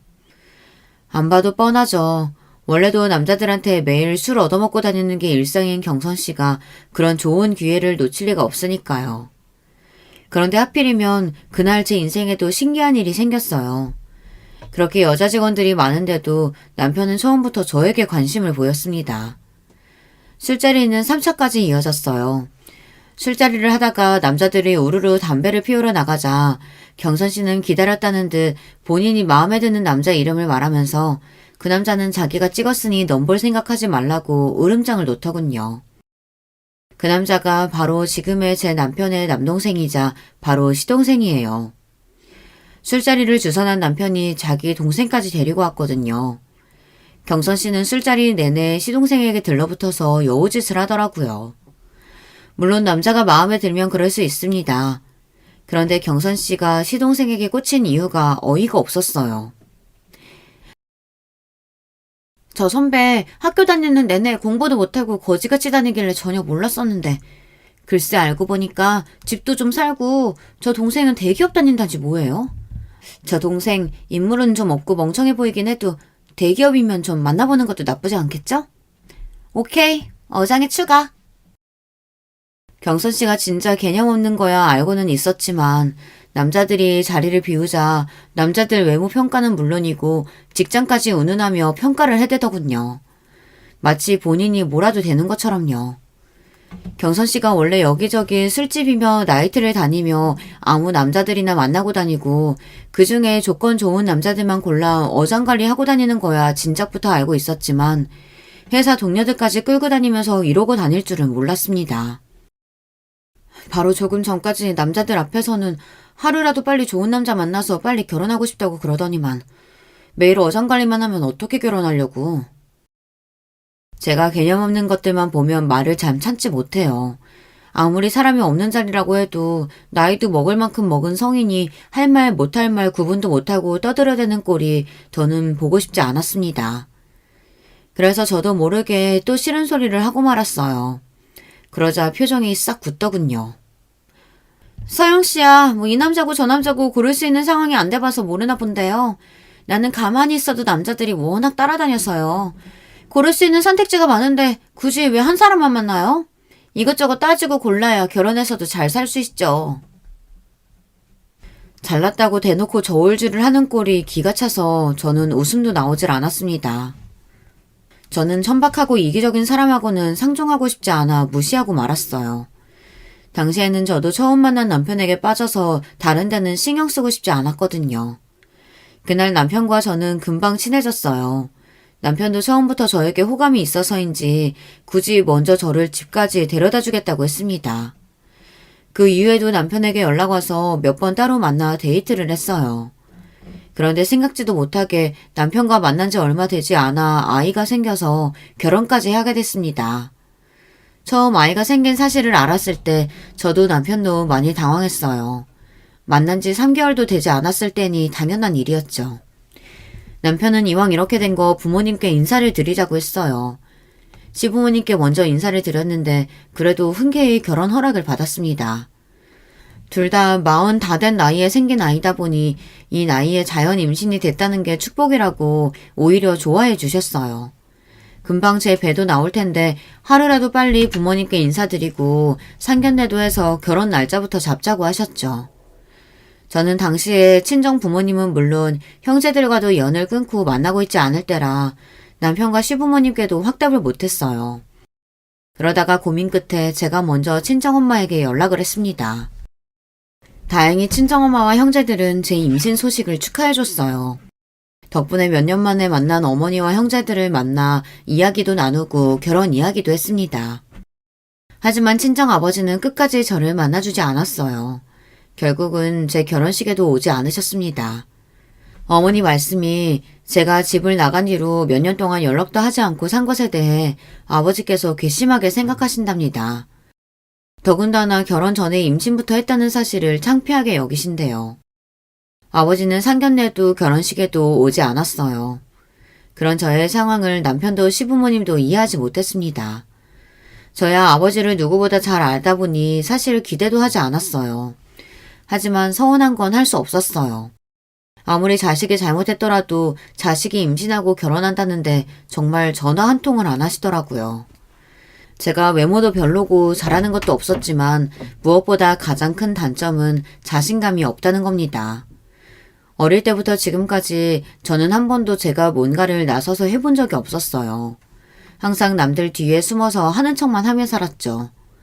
그러다 보니 친구들도 직장 동료들도 저에게 하는 말이 다 똑같았어요. 왜 그렇게 스스로 깎아내리고 자신감이 없냐고요. 그런데 저는 그럴 수밖에 없는 인생을 살았습니다. 저와 가장 가까웠던 가족들에게조차 단 한 번도 평범한 사람으로 대우를 받은 적이 없었거든요. 저는 3남매 중 둘째예요. 위로 언니와 아래 남동생이 있습니다. 언니와 동생은 어릴 때부터 모든 면에서 뛰어나서 부모님의 자랑거리였어요. 언니는 머리도 좋고 공부도 잘하는데 얼굴까지 예뻐서 어디를 가나 주목을 받았습니다. 동생도 마찬가지예요. 동생은 저와 2살 차이인데 어릴 때부터 한글이나 구구단 같은 것들도 저보다 훨씬 더 빨리 뗄 정도로 똑똑했어요. 동생의 능력을 일찍이 알아본 부모님은 바로 영재원에 데리고 다니며 과학고에 진학시켰죠. 성인이 돼서도 형제들은 잘 나갔어요. 언니는 단번에 대형 로펌 변호사가 됐고 동생은 대기업 연구원으로 근무합니다. 반면에 저만 돌연변이었어요. 저는 키도 작고 몸도 뚱뚱해요. 거기다 잘하는 것도 거의 없어서 집안의 천덕꾸러기였죠. 대학도 이름도 없는 전문대를 다니다가 그마저도 적응을 못해서 그만뒀습니다. 어릴 때부터 아버지는 저만 보면 도대체 누굴 닮아 저러냐는 소리를 입에 달고 사셨어요. 제가 보기엔 겉모습은 아버지를 닮고 머리는 어머니를 닮은 건데 두 분 다 인정하지 않으셨죠. 제가 제 입으로 이런 말 하고 싶지는 않지만 제가 어릴 때부터 덩치도 크고 뚱뚱해서 초, 중, 고 내내 남자애들에게 놀림을 당했어요. 여자애들에게는 은근히 괴롭힘을 당하는 일도 많았고요. 학교에서뿐만이 아니라 가정에서도 매일 찬밥 신세다 보니 자연스레 자신감도 떨어지고 자격지심이 심했어요. 그런 점에서 저도 많이 힘들어서 성인이 되고 나서는 고쳐보려고 부단히도 노력했습니다. 대학에 들어가서는 피나는 노력으로 살도 많이 빼고 외모에도 많이 신경을 쓰고는 했어요. 그런데 제 노력은 누구에게도 인정받지 못했습니다. 제가 아무리 노력해서 살을 빼고 열심히 살아도 부모님 눈에는 그냥 머리 나쁘고 못생긴 딸이었어요. 하루는 저도 대학생이 됐으니 친구들도 사귀고 싶고 연애도 하고 싶어서 다른 학교 학생들과 미팅을 잡아서 나가려고 준비를 하고 있었습니다. 그런데 그 모습을 본 아버지께서 다짜고짜 미팅은 무슨 미팅이냐고 소리를 지르셨습니다. 너 괜히 미팅이니 뭐니 한다고 나가서 망신당하지 말고 집에서 공부나 해. 네가 앞으로 남자도 만나고 시집도 가려면 능력이라도 있어야 누가 데려가지. 지금 그 꼴로는 시집이 아니라 남자 근처에도 못 간다. 그 옷은 아무리 봐도 너랑 안 어울려. 네 언니면 몰라도. 그렇게 미팅에 나가고 싶거든. 앞으로 10kg는 더 빼고 나가라. 나 지난 1년 동안 눈물 콧물 다 빼면서 10kg 뺀 거야. 그 오심도치도 자기 자식은 예쁘다고 한다는데 엄마 아빠는 나한테만 너무한 거 아니야? 잘난 형제들 사이에서 비교적 제가 많이 부족하다는 거야 저도 잘 알지만 부모님께서 언니나 동생을 대하는 거랑 저를 대하는 게 너무 차이가 나다 보니 저는 언젠가부터 부모님과 대화하는 게 힘들었어요. 안 그래도 학교 생활도 항상 힘들었는데 집에서마저 기댈 곳이 없으니 절로 우울증이 생기더라고요. 부모님과 연을 끊고 살게 된 것도 우울증 때문이에요. 부모님의 차별과 저의 자격지심이 심해질수록 학교도 집도 너무 견디기 힘들어서 가까운 사람일수록 만나기 너무 더 힘들더라고요. 아무도 저에게 뭐라고 하지 않는데도 사람들을 만날 때마다 저를 보고 못생겼다, 뚱뚱하다, 게을러서 저렇게 뚱뚱한 거다, 저렇게 많이 먹으니까 뚱뚱한 거다, 이런 식으로 말하는 것처럼 들렸어요. 특히나 남자 동기나 선배들과 함께 있는 자리에서는 더 힘들었어요. 다들 저를 싫어하고 미워하는 것처럼 느껴졌었거든요. 당시 제가 정신적으로 많이 힘들어하고 있다는 걸 스스로 느끼면서도 우울증이나 정신의학과에 대한 인식이 좋지 않을 때다 보니 병원에 가서 치료를 받는 건 꿈도 못 꿨어요. 결국은 학교 생활을 하는 게 너무 힘들어져서 저는 부모님께 대학을 그만두겠다고 했습니다. 조금만 쉬다가 취직해서 일을 하겠다고 했어요. 제 말에 부모님은 말도 안 되는 일이라고 노발대발 하셨어요. 거지 같은 학교라도 대학 졸업장이라도 있어야지 사람 구실하고 살 수 있는 거라면서 끝까지 반대했습니다. 저는 제 마음대로 학교에 휴학계를 제출했어요. 사람을 만나는 것 자체가 너무 괴로운데 공부를 어떻게 할 수가 있겠어요. 그런데 제 휴학 사실을 알게 된 부모님은 저를 아무짝에도 소용없는 패배자 취급을 했습니다. 내가 그렇게 알아듣게 말했는데도 네가 멋대로 휴학을 해? 꼴랑 2년 전문대 다니는 것도 못하는 게 도대체 뭘 어떻게 살겠다는 거야? 평생 나한테 빌붙어서 살기라도 하겠다는 거야? 아빠가 뭘 걱정하시는지 아는데 제가 정말 너무 많이 힘들어서 그래요. 아무래도 우울증 같은데 휴학하고 쉬면서 치료받아야 될 것 같아요. 제가 아무리 성인이라도 이제 갓 20살이 넘었는데 뭘 알겠어요. 저도 부모님께 도움을 받고 싶어서 고민 끝에 조심스레 말씀드렸습니다. 그런데 제 말에 아버지는 미간을 구겼어요. 뭐? 우울증? 너처럼 걱정 없이 세상 편하게 사는 게 무슨 우울증이야? 아주 복에 겨운 소리를 하고 있네. 괜히 공부하기 싫다고 나약한 소리 말고 당장 내일 가서 휴학 안 한다고 다시 이야기하고 와. 안 그러면 이 집에서도 당장 쫓아낼 테니까 그런 줄 알아. 지금은 네가 아직 어려서 아버지 말이 야박하게 들릴지 몰라도 결국은 아버지 말이 다 맞아. 더군다나 네 나이에 정신병원 다닌 기록이라도 남으면 앞으로 취직은 어떻게 하고 시집은 어떻게 가니? 부모님 말씀에 저는 너무 서러워서 눈물이 왈칵 쏟아졌어요. 그리고 지난날 있었던 일들이 파노라마처럼 지나가면서 서러움이 몰려왔습니다. 아빠 엄마가 나에 대해서 뭘 한다고 그래? 나 초중고 내내 애들한테 매일 놀림당하고 따돌림 당했어. 그동안 내가 혼자 얼마나 힘들었는지 알아요? 네가 따돌림 당한 게 우리 탓이라는 거야 뭐야? 그러게 진작에 살도 좀 빼고 공부도 하지 그랬어. 네 언니랑 동생 좀 봐라. 예쁘고 뭐든 잘하니까 친구들이 알아서 따르고 학교 생활도 잘만 하잖아. 어이구, 도대체 누굴 닮아서 저렇게 한심한 소리만 해대는지. 그날 저는 태어나 처음으로 제가 부모님의 딸이라는 사실이 너무 싫었어요. 그리고 마음을 굳게 먹었습니다. 무슨 짓을 해서든 이 집을 떠나겠다고요. 저는 마음먹은 대로 해냈습니다. 휴학하자마자 악착같이 일자리를 구했어요. 그리고 1년 동안 월급을 차곡차곡 모아 집을 나왔습니다. 고작 보증금 2천짜리 반지하 월세였지만 제가 스스로 해냈다는 것이 기뻤어요. 그리고 저는 집을 나온 이후 서서히 부모님과 거리를 두기 시작했어요. 그리고는 몇 년 뒤 아예 인연을 끊어버렸습니다. 물론 부모님이 보고 싶고 그리웠던 적도 있었어요. 하지만 저를 위해서라면 그 편이 더 나을 거라고 여겼습니다. 집을 나와 살면서 가장 먼저 한 건 정신의학과에 다니기 시작한 거예요. 아마 부모님과 살았다면 절대 못했을 일이었죠. 당시에 제가 다녔던 직장은 유명하고 큰 회사는 아니었지만 가족 같은 분위기였어요. 저의 진짜 가족과는 전혀 다른 분위기였죠. 제가 우울증이 있다는 사실을 알고도 저를 위해 많이 배려해줬어요. 사장님께서는 제가 살을 빼려고 다이어트를 한다는 사실을 아시고는 직원 복지로 헬스장 회원권까지 지원해 주셨습니다. 집을 나오고 학교를 그만둔 정도로도 저에게는 많은 변화가 일어났어요. 누구도 저를 무시하지 않았어요. 형제들과 차별하는 부모님도 없으니 저는 자연스레 우울증도 좋아졌습니다. 나중에는 약을 끊을 정도로 많이 좋아졌죠. 그렇게 저는 평생 변하지 않을 것만 같았던 제 우울증과 자격지심에서 벗어났어요. 그런 제가 부모님께 먼저 연락해서 결혼한다고 말하기까지 얼마나 힘들었을지는 아무도 모릅니다. 저는 최대한 그 순간만은 피할 수 있다면 피하고 싶었어요.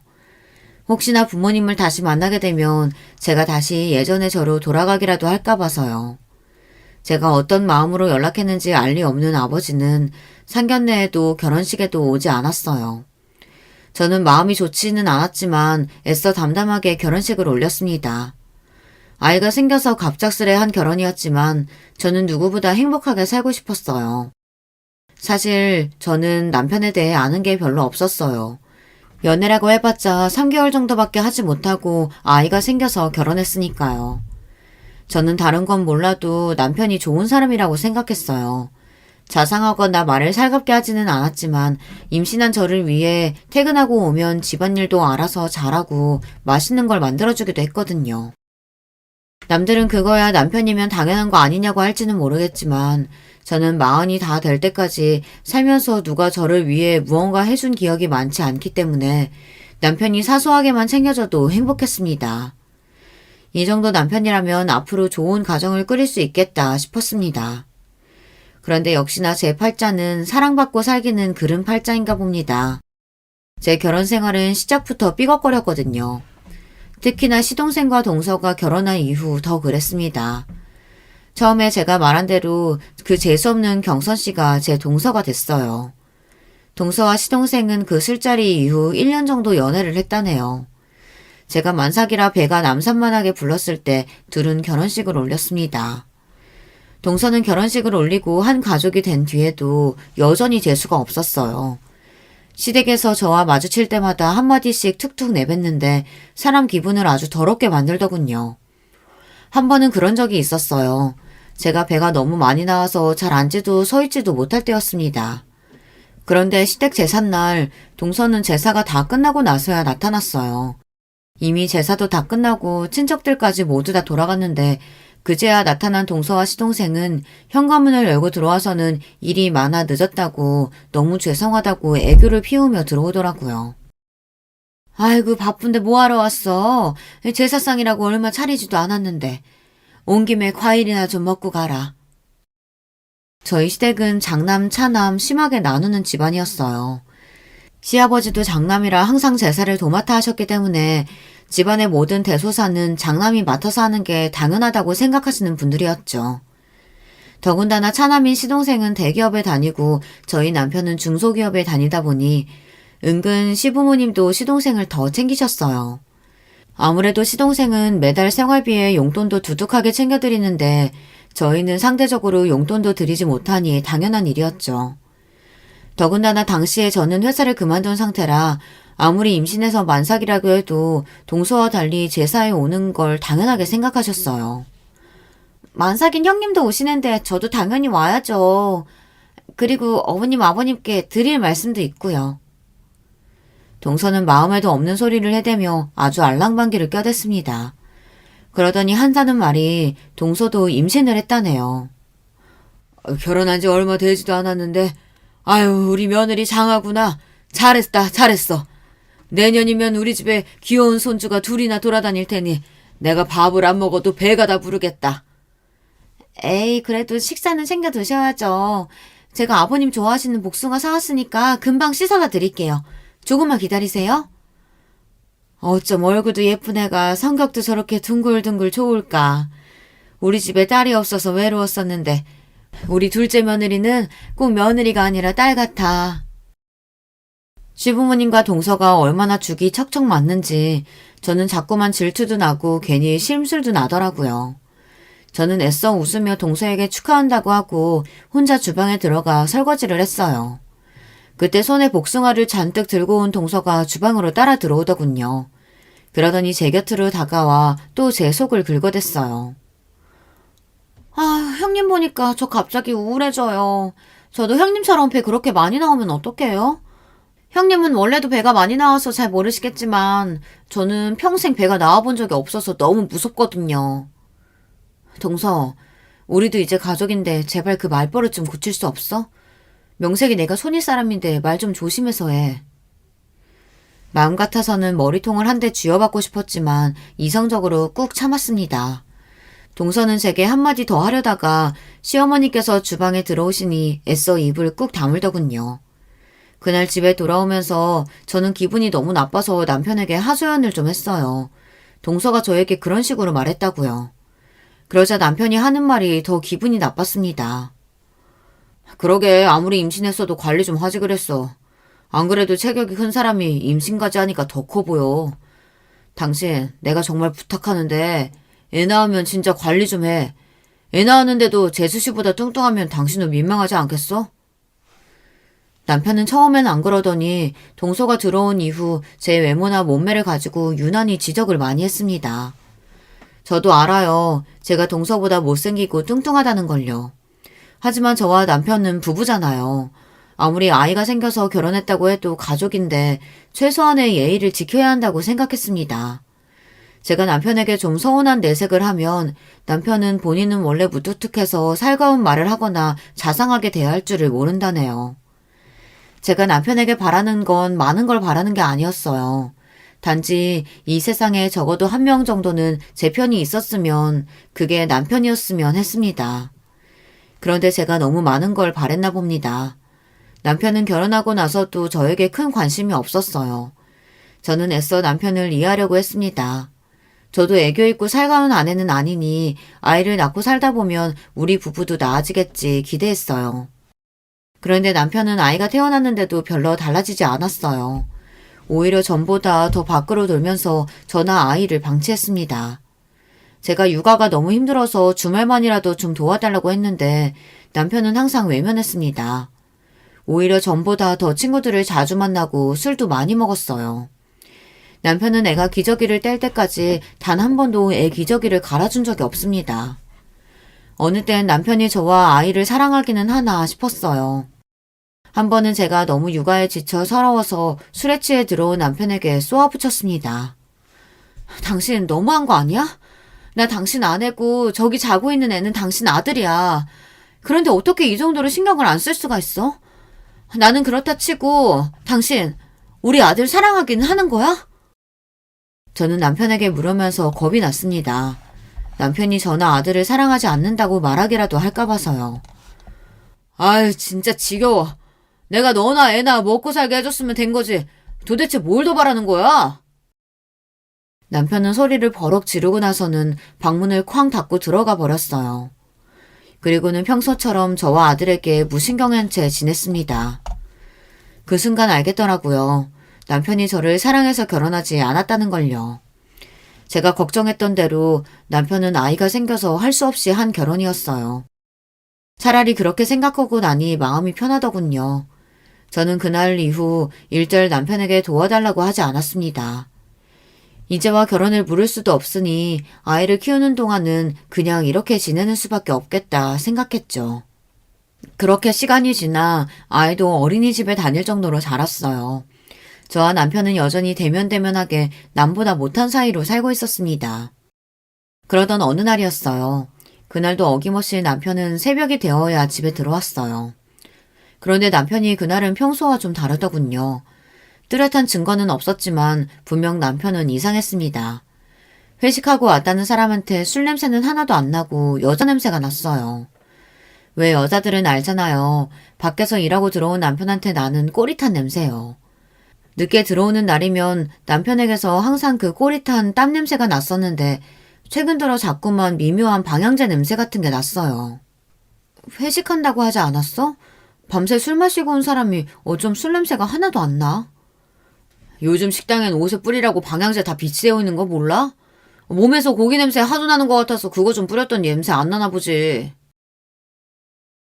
남편은 애써 당당하게 고깃집에서 방향제를 뿌리고 나왔다고 했지만 분명 평소와는 달라 보였어요. 대충 둘러댄다는 느낌이 강하게 들었습니다. 저는 아무래도 이상해서 남편이 샤워하러 들어가자마자 남편 코트 주머니에서 핸드폰을 꺼냈습니다. 그리고 결혼하고 처음으로 남편 핸드폰을 뒤졌어요. 그런데 이 인간이 핸드폰에 비밀번호를 걸어놨더라고요. 저는 비밀번호를 풀기 위해 이것저것 핸드폰을 눌러봤습니다. 그런데 그때였어요. 당신 지금 뭐 하는 거야? 왜 남의 핸드폰을 왜 훔쳐봐? 당신 지금까지 나 씻으러 들어가면 매일 내 핸드폰 뒤지고 있었던 거야?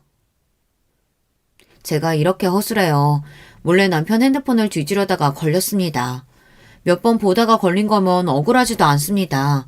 그날 처음 훔쳐보려고 한 건데 하필이면 바로 걸려서 저만 이상한 사람이 됐어요. 남편은 그날부터 저를 의부증으로 몰아갔습니다. 회식을 핑계로 집에 늦게 들어오거나 혼자 베란다에 나가서 오래 통화하고 들어와서는 괜히 저에게 큰 소리를 쳤어요. 뭘 봐? 또 내 핸드폰 훔쳐보려고? 당신 이 정도면 진짜 병이다 병. 내가 숨 막혀서 당신이랑 살겠니? 제가 아무 말도 하지 않았는데 괜히 큰 소리치는 남편이 저는 더 의심스러웠습니다. 분명 여자가 있는 게 분명한데 저렇게 뻔뻔하게 구니 저도 더는 가만히 있을 수 없었어요. 결국은 저는 남편을 미행하기로 했습니다. 그날은 토요일이었어요. 남편이 회사 상사와 골프를 치러 가야 한다고 골프 가방을 챙기더군요. 저는 아이 밥을 먹이는 척하며 남편에게서 눈을 떼지 않았습니다. 그리고 남편에게 오늘은 아이 친구네 가서 저도 놀다 올 거라고 집에 없을 거라고 했어요. 그런데도 남편은 도대체 정신이 어디에 가 있는지 제 말에 대꾸도 안 하더군요. 그러더니 아이에게 인사도 안 하고 골프 가방만 가지고 나가버렸어요. 정말 남편 하는 꼴을 보면 지금이라도 당장 헤어지고 싶었습니다. 저는 그렇다 치더라도 아이는 자기 핏줄이잖아요.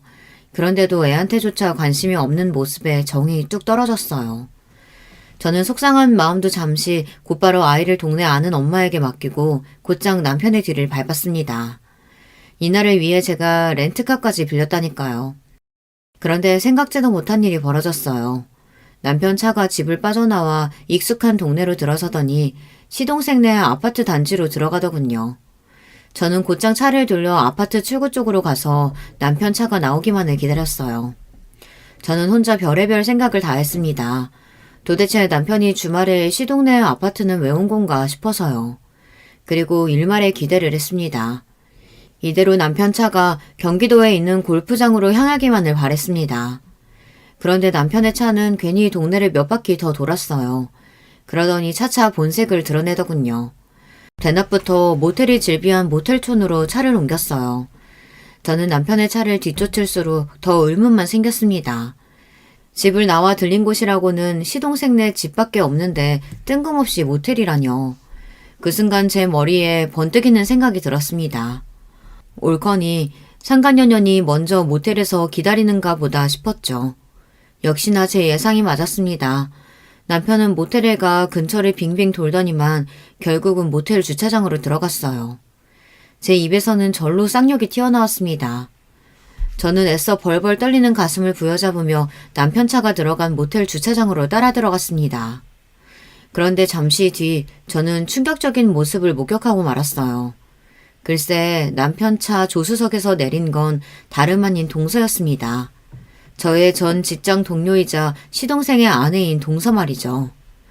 저는 순간 이건 뭐가 잘못돼도 한참 잘못됐다 싶었는데 잠시 뒤 차에서 내린 동서가 촐랑거리며 남편에게 다가가 팔짱을 끼는 모습을 보니 제 눈이 휙 돌더군요.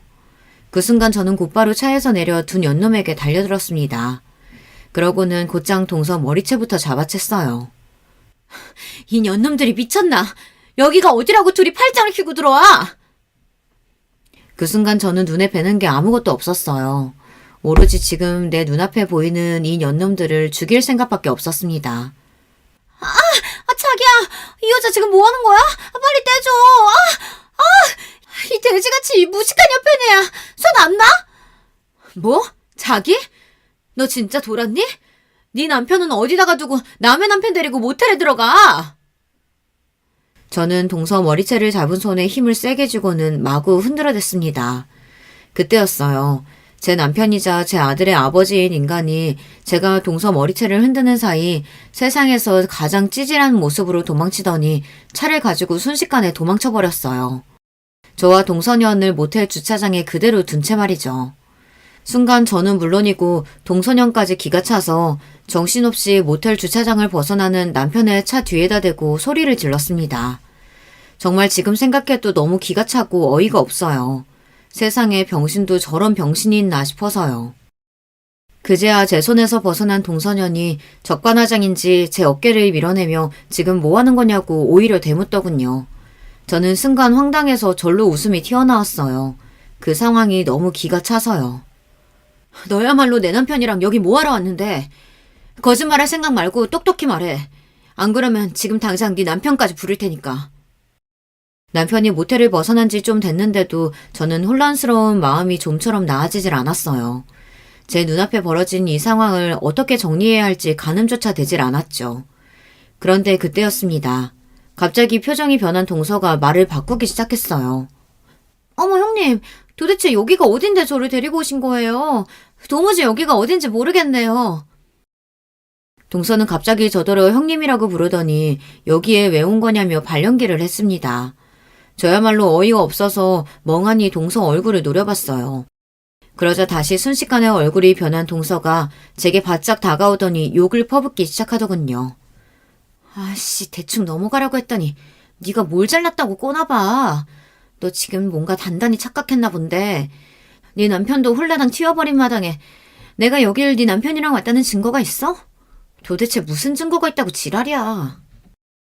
동서녀는 사악한 표정으로 뻔뻔하게 굴었어요. 그러면서 오히려 저더러 증거도 없으면서 사람을 몰아간다고 억울한 신용을 했어요.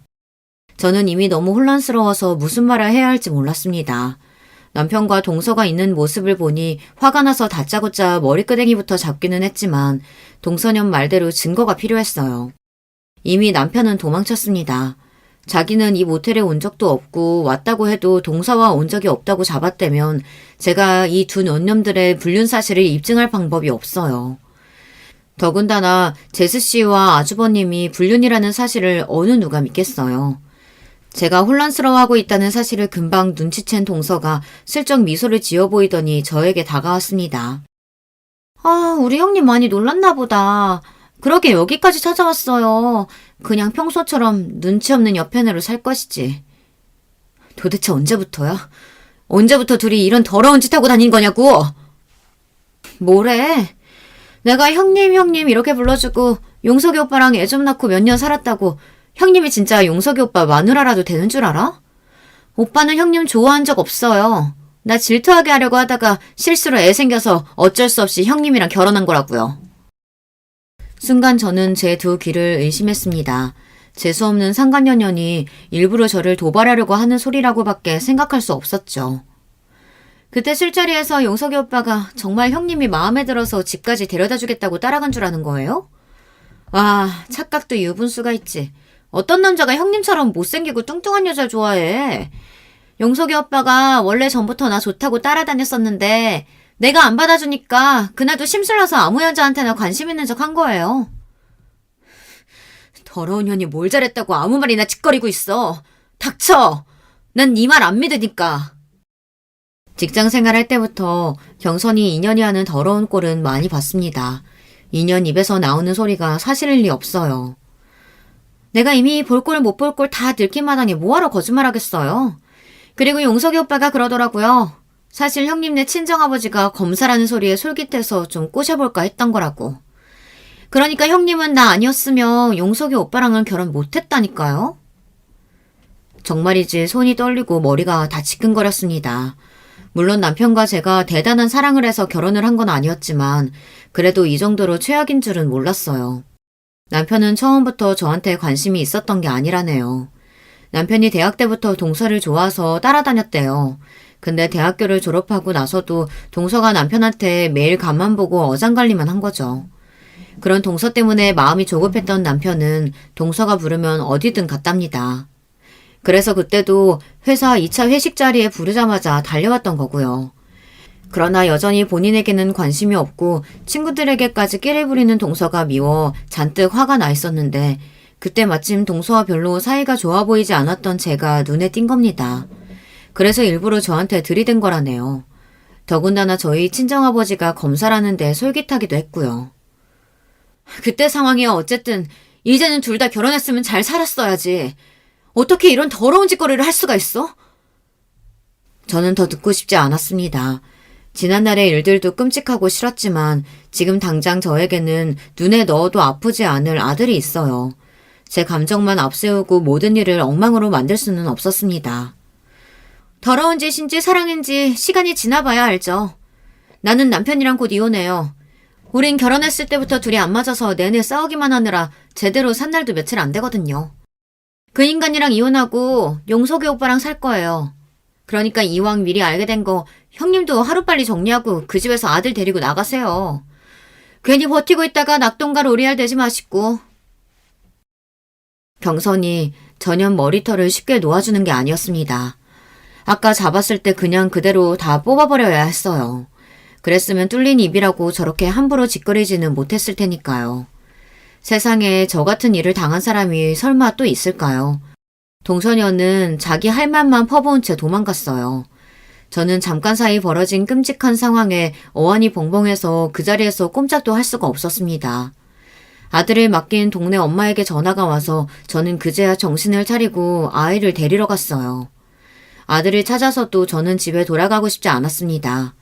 남편이라는 거지 같은 인간이 그 집에 있는지 알 수는 없었지만 다시는 그 집에 들어가고 싶지 않았어요. 저는 아들을 렌터카에 태운 채로 갈 곳도 없으면서 여기저기 몇 시간을 뺑뺑 돌다가 아이가 잠든 걸 확인하고는 그제야 차를 갓길에 세웠습니다. 그러고는 혼자 핸들에 얼굴을 묻고 울었어요. 저 자신이 너무 불쌍하고 초라해서요. 그리고 차라리 남편 뒤를 미행하지 말걸 이런 멍청한 생각까지 들었습니다. 남편과 동서의 사이를 모른 채 살았다면 오히려 이렇게 가슴이 아프지는 않았을 테니까요. 드디어 내 인생이 바닥을 쳤다 싶었던 바로 그 순간 왜인지 아버지의 얼굴이 떠올랐습니다.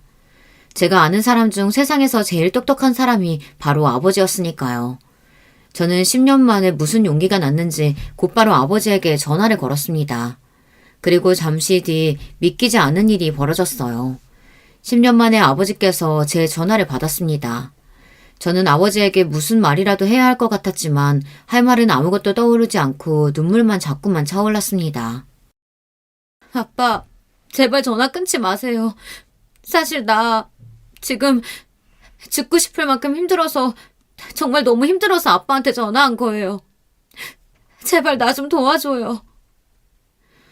정말 이러다가 죽어버릴지도 모르겠다 싶은 마음이 드니 저도 모르게 울분이 차올라 애원하던 말이 튀어나오더군요. 아버지는 그제야 무슨 일이냐고 결혼해서 잘 사는 거 아니냐고 물었습니다. 저는 10년 만에 듣게 된 아버지의 목소리에 순간 너무 서러워서 아이처럼 펑펑 울며 두서없이 제게 일어난 일들을 이야기했어요. 그리고 잠시 뒤 아버지는 저와 아들을 데리러 와주셨어요. 저는 그 길로 아버지를 따라 친정에 갔습니다. 지금부터 아버지 말 잘 들어. 아버지, 바로 몇 년 전에 부장검사로 퇴직한 거 알지? 더군다나 네 언니는 대한민국에서 제일 유명한 로펌 변호사야. 아버지가 다 알아서 해결할 테니까 너는 아버지가 시키는 대로만 해. 그 순간부터 저는 아버지의 말대로 하기로 했습니다. 제가 아들을 데리고 나왔는데도 남편은 며칠 동안 아예 연락이 없었어요. 인간이 맞나 싶더군요. 본인이 저에게 저지른 짓이 있는데 연락조차 하지 않는다는 게 더 끔찍하게 싫었어요. 어쩌면 남편은 제가 그대로 영영 사라져주길 바랬는지도 몰라요. 그로부터 딱 일주일이 지난 뒤 남편에게 연락이 오더군요. 딱 제가 준비한 고소장이 도착했을 거예요. 야비한 인간은 역시 달랐습니다. 아내랑 아이가 하루아침에 사라졌는데 전화도 한 통 없더니만 고소장을 받고 나서야 저에게 전화를 한 거죠. 저는 남편의 전화를 일절 받지 않았습니다. 그리고 며칠 뒤 시댁 제사에 참석했어요. 시댁은 1년에 명절 포함 4번 정도 제사가 있거든요. 그날만큼은 시아버지가 장남이시라 시아버지 형제분들이 다 시댁에 모여요. 저와 지난 한 달 동안 연락이 안 됐으니 남편과 시댁 식구들은 저를 보자마자 다들 놀란 눈을 했습니다.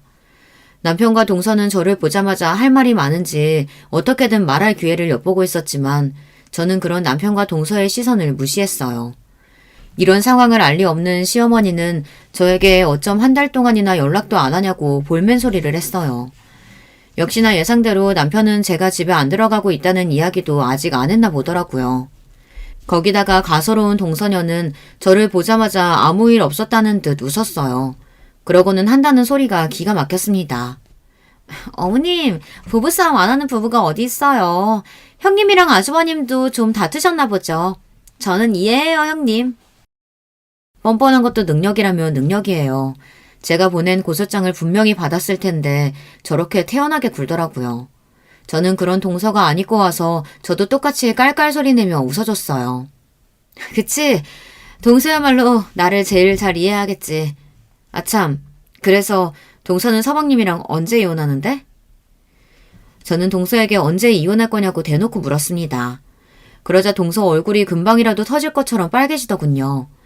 그리고 제사상을 준비하던 시댁의 다른 식구들마저 모두 거실로 나왔어요. 그러자 동서는 물론이고 시부모님까지 당황해 저에게 무슨 소리를 하는 거냐고 화를 내시더군요.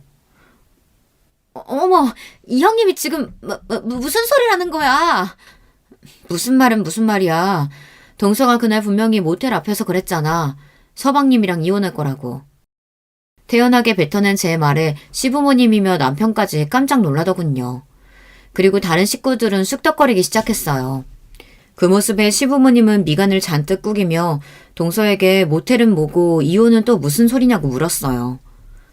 동서, 어머님 아버님께 말씀드리기 어려울까봐 내가 따로 싹 준비해서 가져왔어. 여러분, 이것 좀 보세요. 이게 다 이 두 사람의 불륜 증거예요. 저는 미리 준비해온 불륜 증거 자료들을 가방에서 꺼내 던졌습니다. 그러자 제 눈치만 슬슬 살피고 있던 남편이 불이 났게 달려와 바닥에 떨어진 사진과 자료들을 헐레벌떡 줍더군요. 그 꼴이 아주 우스웠어요. 멍청한 인간. 내가 설마 이것만 가져왔겠어? 여기 또 있지. 저는 잔뜩 복사해온 서류들을 아예 방 안 가득 던졌습니다. 저는 지난 한 달 동안 아버지와 언니와 함께 쉬지 않고 남편과 동서의 불륜 증거만 찾았습니다. 찾다 보니 더 어이가 없더군요. 이렇게 증거가 차고 넘치는데 어떻게 지금까지 몰랐을까 싶어서요. 아버지와 함께 일했던 검사들과 검사원들, 거기다가 언니 로펌 직원들까지 물심양면으로 도와줬어요. 지난 반년 동안 남편과 동서의 카드 내역, 블랙박스 기록만 따서 CCTV를 뒤진 정도만으로도 증거가 충분했습니다. 더러운 연놈들이 일주일에 3-4번씩이나 만났더라고요.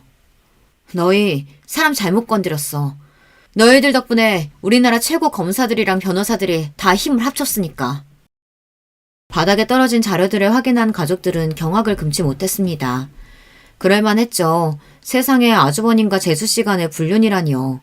이건 사람과 전쟁에서도 나올까 말까한 막장 중에 개막장이었어요. 여보, 그만해. 우리 아들도 생각해야지. 수근거리는 가족들 사이로 제게 다가온 남편이 귀에 대고 조용히 속삭이더군요. 이제와 저더러 우리 아들 생각을 하라네요. 양아치 같은 인간이 그제야 아들 생각이 나나 보더군요. 개 같은 새끼. 바람 피울 때는 네 새끼 생각은 눈꼽만큼도 안 하더니만 이제 와서 뭐? 아들을 생각해? 웃기는 소리 하고 있네. 나한테 절대 합의는 없으니까 그런 줄 알아. 인연이 감히 내 인상에 똥을 뿌려? 너 내가 가만히 안 둘 거야. 너 이리 와! 동서녀는 이제 아예 다 끝났다고 생각하는지 저에게 달려들어 머리꺼댕이를 잡으려고 했습니다. 저도 이때다 싶어 아주 동서녀 머리털을 다 뽑아버릴 작정이었죠. 그런데 그때였습니다. 시댁 문이 벌컥 열리더니 시동생이 들어왔어요. 그리고 새로운 반전이 일어났어요. 이경선, 2년 어딨어? 그 점잖은 시동생이 동서녀 욕까지 하며 들어왔습니다. 그리고 새로운 서류를 바닥에 던졌어요. 그건 바로 다름 아닌 유전자 검사 서류였어요. 그리고 그 서류에는 더 쇼킹한 내용이 적혀 있었습니다. 와, 세상에. 어떻게 너 같은 년을 만나서 형수한테 듣고 수진이가 내 딸이 아닐 수도 있겠다 생각했었는데 내 딸이 아니더라. 거기다가 형 애도 아니고. 도대체 수진이는 누구 애야? 그 순간 시댁에 있던 모든 사람들은 다들 입을 쩍 벌리고 동서에게 손가락질을 하기 시작했어요. 그런데 그때였어요. 어느 때보다 흥분한 남편이 성큼성큼 걸어와 동서 뺨을 갈겼습니다. 뭐야. 너 나 말고 남자가 또 있었던 거야? 아이고, 이게 다 무슨 일이냐? 시댁은 말 그대로 초토화가 돼버렸습니다. 남편이라는 작자는 동서에게 진심이었나 봅니다. 다른 그 어떤 거보다 동서에게 남편과 시동생 말고도 또 다른 남자가 있었다는 게 더 쇼킹했나 봅니다. 그 순간 시동생은 남편에게 달려들어 먹살을 잡았고 그 모습에 시어머니는 뒷목을 잡고 바닥에 쓰러지셨습니다. 시아버지는 그런 시어머니를 부축하고요. 저는 고개를 저으며 그 길로 시댁을 나왔습니다. 시댁에서 제가 할 일은 끝난 것 같아서요. 그날 모텔 앞에서 남편과 동서를 보고 친정에 오자마자 저는 시동생에게 연락을 했어요. 그리고 제가 본 광경에 대해 다 이야기했습니다. 동서 말이 맞기는 하더군요. 안 그래도 시동생도 동서와 이혼할 생각이었대요. 시동생도 동서가 딴짓하고 다니는 것 같아 뒤를 좀 캤는데 영 증거를 못 찾았다고 하더군요. 더군다나 애도 잘 돌보지 않고 사치만 부리는 게 진작부터 맞지 않아 매일 싸웠답니다. 그러던 중 제 이야기를 들었으니 시동생도 곧바로 유전자 검사를 하겠다고 했어요. 시동생은 조카가 남편 아이일지도 모른다고 생각했습니다. 그런데 시동생도 남편도 친아버지가 아니라고 나왔으니 더 절망이었죠. 저는 정말 입에 담기도 힘들 정도로 치욕스러운 일을 당했습니다. 더러운 인간 둘 때문에 많은 사람이 상처를 받았죠. 저는 며칠 전 이혼 확정을 받았어요. 하지만 아직 이혼 소송 중입니다. 물론 불륜 사실은 인정됐지만 위자료 소송이 아직 진행 중이거든요. 저를 담당하는 저희 언니가 제가 받을 수 있는 최고 위자료를 두 연념들에게 청구해서 소송이 좀 길어지고 있습니다. 저는 시일이 얼마나 걸리던 끝까지 싸워서 제가 원하는 만큼 다 받아낼 거예요. 이런 저에게 응원의 메시지 댓글로 많이 달아주세요. 여러분의 응원 댓글은 저에게 많은 힘이 될 것 같습니다. 들으시면서도 세상에 무슨 이런 거지 같은 일이 다 있을까 에너지 소비하면서도 끝까지 제 이야기 들어주셔서 감사합니다. 여러분의 가정에는 언제나 평화로운 일만 가득하시길 바랄게요. 여러분, 두 번째 사연 시작하기 전에 좋아요, 구독 꼭 눌러주실 거죠? 그럼 두 번째 사연 바로 시작합니다. 안녕하세요. 저는 언제 이렇게 나이가 먹었나 싶은 70대 중반 사람입니다. 대체 인생이란 건 평생을 뛰어다니며 살다가 누워서 젖은 끝을 볼 때까지 계속 힘든 일들이 생기는 걸까요? 이제 좀 고비 넘겼다 싶으면 또 생기고 살만하면 또 생기고 이 나이쯤 되면 그런 일은 없을 줄 알았던 제가 너무 순진했네요.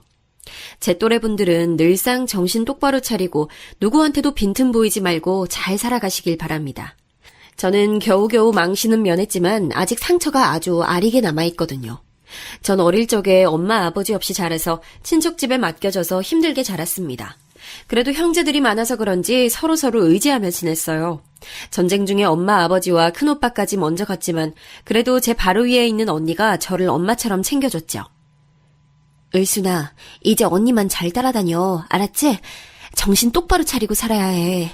엄마 아버지 안 계시니까 우리끼리라도 똘똘 뭉쳐서 잘 살아가야겠는다고. 우리는 7남매였는데 장남이었던 큰오빠 아래로 줄줄이 언니들이 있었고 중간에 작은 오빠도 있었어요. 그런데 오빠가 잘못 먹어서 그런지 늘 비실비실거렸고 언니들은 그런 오빠를 늘 걱정했답니다. 막내인 저는 뒷전으로 밀려났었는데 그나마 여섯째인 영순 언니가 주먹만한 밥이라도 갖고 와서 저를 떠먹여주곤 했답니다. 하지만 그렇게 힘들게 살던 중 우리는 큰 사건을 겪고 말았어요. 이때 우리는 어촌에 살고 있었는데 그 당시 일은 70대가 된 지금도 아주 선명하게 기억이 납니다. 바로 우리 작은 오빠, 그 마르고 병약하고 못 먹어서 늘 말라있던 명수 오빠가 말이에요. 끔찍한 사고를 당하게 된 거예요. 그때 동네 아주머니들이며 배 타고 나갔던 아저씨들까지 난리가 났었어요. 아이고, 요 앞에 김씨네 집 앞에 그 하천 말이야. 거기 물살이 세서 얼마 전에도 어린애 떠내려 갔잖아. 아까도 그랬다는구만. 웬 비쩍 말라 빠진 남자애래. 처음에 이런 말을 들었던 우리 영순 언니는 설마 그게 자기 오빠일 거란 생각을 못했다는 거예요. 하지만 우리가 당시 신세져서 살고 있던 외삼촌 댁에 돌아갔을 때 오빠가 없다는 걸 알았고 외숙모가 오빠를 엄청 찾고 있었다는 거예요. 얘 영순아, 네 오빠 못 봤어? 아까 여기 어슬렁거리고 있던데. 하도 애가 정신이 빠져서 넋이 나가 있으니 원. 아유, 비도 많이 오는데 어딜 갔다냐. 이 말에 언니는 벼랑간 이상한 생각이 들어서 맨발로 뛰쳐나갔고 돌아오는 길 만난 언니들과 동네 아줌마들과 함께 오빠를 찾으러 다녔던 거예요. 하지만 끝끝내 우리 오빠는 우리 곁으로 돌아오지 못했으며 동네 사람들이 떠들어댔던 그 하천에 휩쓸려간 남자애가 우리 오빠라는 것을 확인하게 됐어요. 그때 언니들과 저는 엄마, 아버지와 큰오빠를 전쟁 중에 떠나보낸 지 그리 오랜 시간이 흐른 뒤도 아니었어요. 한 5년쯤 됐을까요? 외삼촌네 집에서 신세지며 살며 밥 많이 달란 소리도 못하고 늘 숨죽여 눈치 보며 살던 때였지만 그때만큼은 숨죽여 있을 수가 없었어요. 그렇게 정을 많이 주지도 못하고 늘 골칫덩이였던 작은 오빠였지만 그 얼빠진 오빠, 나에게 늘 동생처럼 바보 같은 소리만 하던 어수룩한 오빠가 참변을 당했다니 어린 저도 가슴이 찢어져서 견딜 수가 없었어요. 하물며 누나들이었던 제 위에 언니들은 늘 그렇게 말라빠지고 눈만 퀭하게 튀어나와서 침만 질질 흘리는 남동생을 너무 안쓰러워했었어요. 그런데 그런 일을 당했으니 모두들 밤이면 이불깃을 붙잡고 울음을 참다가 급기야 통곡하기 일쑤였습니다. 그땐 흉흉한 세상에 다 같이 모여 살며 매일매일 사건인 날들이었다지만 그래도 사람이 죽고 가족이 행방불명되고 별 사건이 터지고 있으니 누구 하나 제정신이기 힘들었어요. 이땐 어마디 엄했던 외숙모조차도 우리한테 뭐라고 하진 못하시더라고요. 전쟁을 치르고 난 뒤 다들 싸나워 있어서 그런지 외숙모는 우리 남매들을 얼떨결에 떠맡아 놓고 더더욱 불안이 많고 괴롭히기도 했어요. 하지만 이때만큼은 그런 내색이 없더라고요. 아무래도 이유가 있었거든요. 당시 외숙모가 낳은 남자아이가 있었는데 사흘도 버티지 못하고 그만 세상을 떠났어요. 그래서 본인도 많이 힘들고 슬퍼할 때라 우릴 그냥 놔뒀던 것 같아요. 이땐 정말 뭐 때문인지 몰라도 툭하면 한 달에 한 번 정도는 건너 줄줄이 초상이 이어지곤 했어요. 저는 갈수록 이렇게 우울하고 어둡고 슬픈 기억이 있는 동네를 떠나고 싶어지더군요. 결국 몇 년 더 살다가 각자 우리는 다른 지방으로 넘어가게 됐답니다. 큰언니는 군인을 만나서 결혼했고 다른 언니들도 일찍이 시집들을 갔어요. 저만 끝까지 버티다가 느지막이 시집을 갔는데 하여간 인생이란 숨 쉴 틈을 주지 않더군요. 결혼할 때 돈 한 푼 없이 왔다며 시어머니한테 아주 모진 시집살이를 당했거든요. 어디 겁도 없이 그 뒷짝을 하고 기어들어와가지고는 몸이라도 빨리빨리 움직여야지 그렇게 둔에 빠져서 뭘 하냐? 우리 민식이 같은 서방 얻었으면 말귀도 빨리 알아듣고 부지런히 일하란 말이야. 아유, 어디서 저런 못난 일을 얻어갖고 와가지고 아유, 동네 데리고 다니기도 창피해 아주. 우리 어머니는 정말 너무 독하신 분이었어요. 당시 만두집을 하고 계셨는데 장사가 썩 안 되는 집이었고 얼굴에 곰보가 있는 시누이 때문에 늘 맘고생이 심하셨거든요. 그런 화풀이를 늘 저한테 해대셨던 거죠. 게다가 시누이 역시 얼굴 때문에 기차게 욕을 들어먹었는지 늘상 화가 어지간히 많은 사람이었어요. 자기는 시집도 못 갔는데 인물은 없어도 피부는 깨끗한 제가 꼴보기 싫었나 봐요. 새언니는 몸이 그렇게 둔에 빠져서 어떡해요? 그럼 만두라도 잘 빚든가. 아, 맨날 그 모양으로 만들 거면 나가서 만두라도 부지런히 팔아요. 그러니 우리 엄마가 언니를 싫어하지. 조만간 우리 오빠도 언니 버리면 어쩌려고 그래요? 우리 오빠 얼마든지 세상가 갈 수 있는 사람이에요. 정신 똑바로 차려요, 네? 맨날 저에게 독한 말을 퍼부어대던 시누이는 나중에 용케도 동네 아저씨가 소개를 시켜줘서 시집을 갔어요. 하도 구박을 받았던 제가 애를 늦게 가졌는데 때마침 시누이도 비슷한 때에 시집을 가서 바로 애를 가졌어요. 둘이 비슷한 때에 아기를 낳게 됐고요. 이때도 어머니는 무지막지한 차별을 하시며 본인 아들을 옆에 앉혀두고도 제게 막말을 퍼부으셨어요. 우리 명자는 애 놓느라 아주 고생했는데 내가 가서 챙겨주지도 못하니까 돈도 좀 주고 뭐 좀 갖다 줘야겠다. 애미 너는 얼른 애 업고 나와서 솥도 찌고 팔고 부지런히 움직여. 네 서방 등골만 맨날 그렇게 파먹고 빈대처럼 기생하면서 사는 거 아니야. 옛날 여자들은 너같이 안 살았어. 너처럼 서방 떡에 호강하는 애가 어딨냐? 이처럼 비슷한 시기에 애를 낳고 둘 다 얼굴이 뽀얘져서 팡팡 부어있는 산모들을 둘을 나누고 어머니는 본인 딸에게는 그렇게 좋은 거 갖다 먹이겠다고 애를 썼어요. 저는 늘 만두 부스럭이나 주워 먹게 놔두고 만두국 끓여 먹는 것도 낭비라면서 엄청 타박을 했습니다. 저도 사람인지라 이런 생활을 평생 할 엄두는 안 나더군요. 툭하면 손찌검에 대고 막말을 해대던 남편이었지만 저도 무슨 정신이었는지 한번 큰 다짐을 하고 말을 꺼냈어요. 남편은 적잖이 놀라더니 의외로 그렇게 하겠다고 하더라고요. 나 어머니랑 맨날 이 좁은 가게 뒷방에서 같이 살고 있다 보니 정말 미칠 것 같아요. 이대로면 언제고 우리 애들 데리고 도망갈지도 몰라요. 당신이 잘 생각해봐요. 코딱지만한 집이라도 얻어서 따로 나가서 좀 삽시다. 네? 알겠어. 내가 어머니랑 한번 상의해 볼게. 아무래도 남편은 이때 자기도 저에게 미안해서 허락을 해줬을지도 모르겠어요. 제가 둘째 아들을 낳은 지 얼마 안 돼요. 남편이 다방 아가씨랑 놀아났다는 사실을 저에게 걸렸었거든요. 우여곡절 끝에 코딱지만한 집으로 옮겨 살게 됐지만 그 뒤로 저는 애들을 업고 부지런히 식당 일도 했었고요. 애들 키우는 내내 없이 살게 하지 않으려고 손에 닿는 대로 일을 했어요. 솔직히 껍데기만 같이 살고 있는 남편이라곤 하지만 아내로서 도리는 다하려고 노력했답니다. 새벽같이 저도 애들 챙겨서 일하러 나가면서도 남편 아침밥과 도시락을 싸줬으니까요.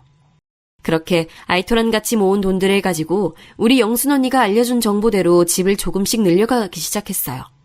우리가 살던 집에 세를 줘서는 그 작달만한 집을 나누고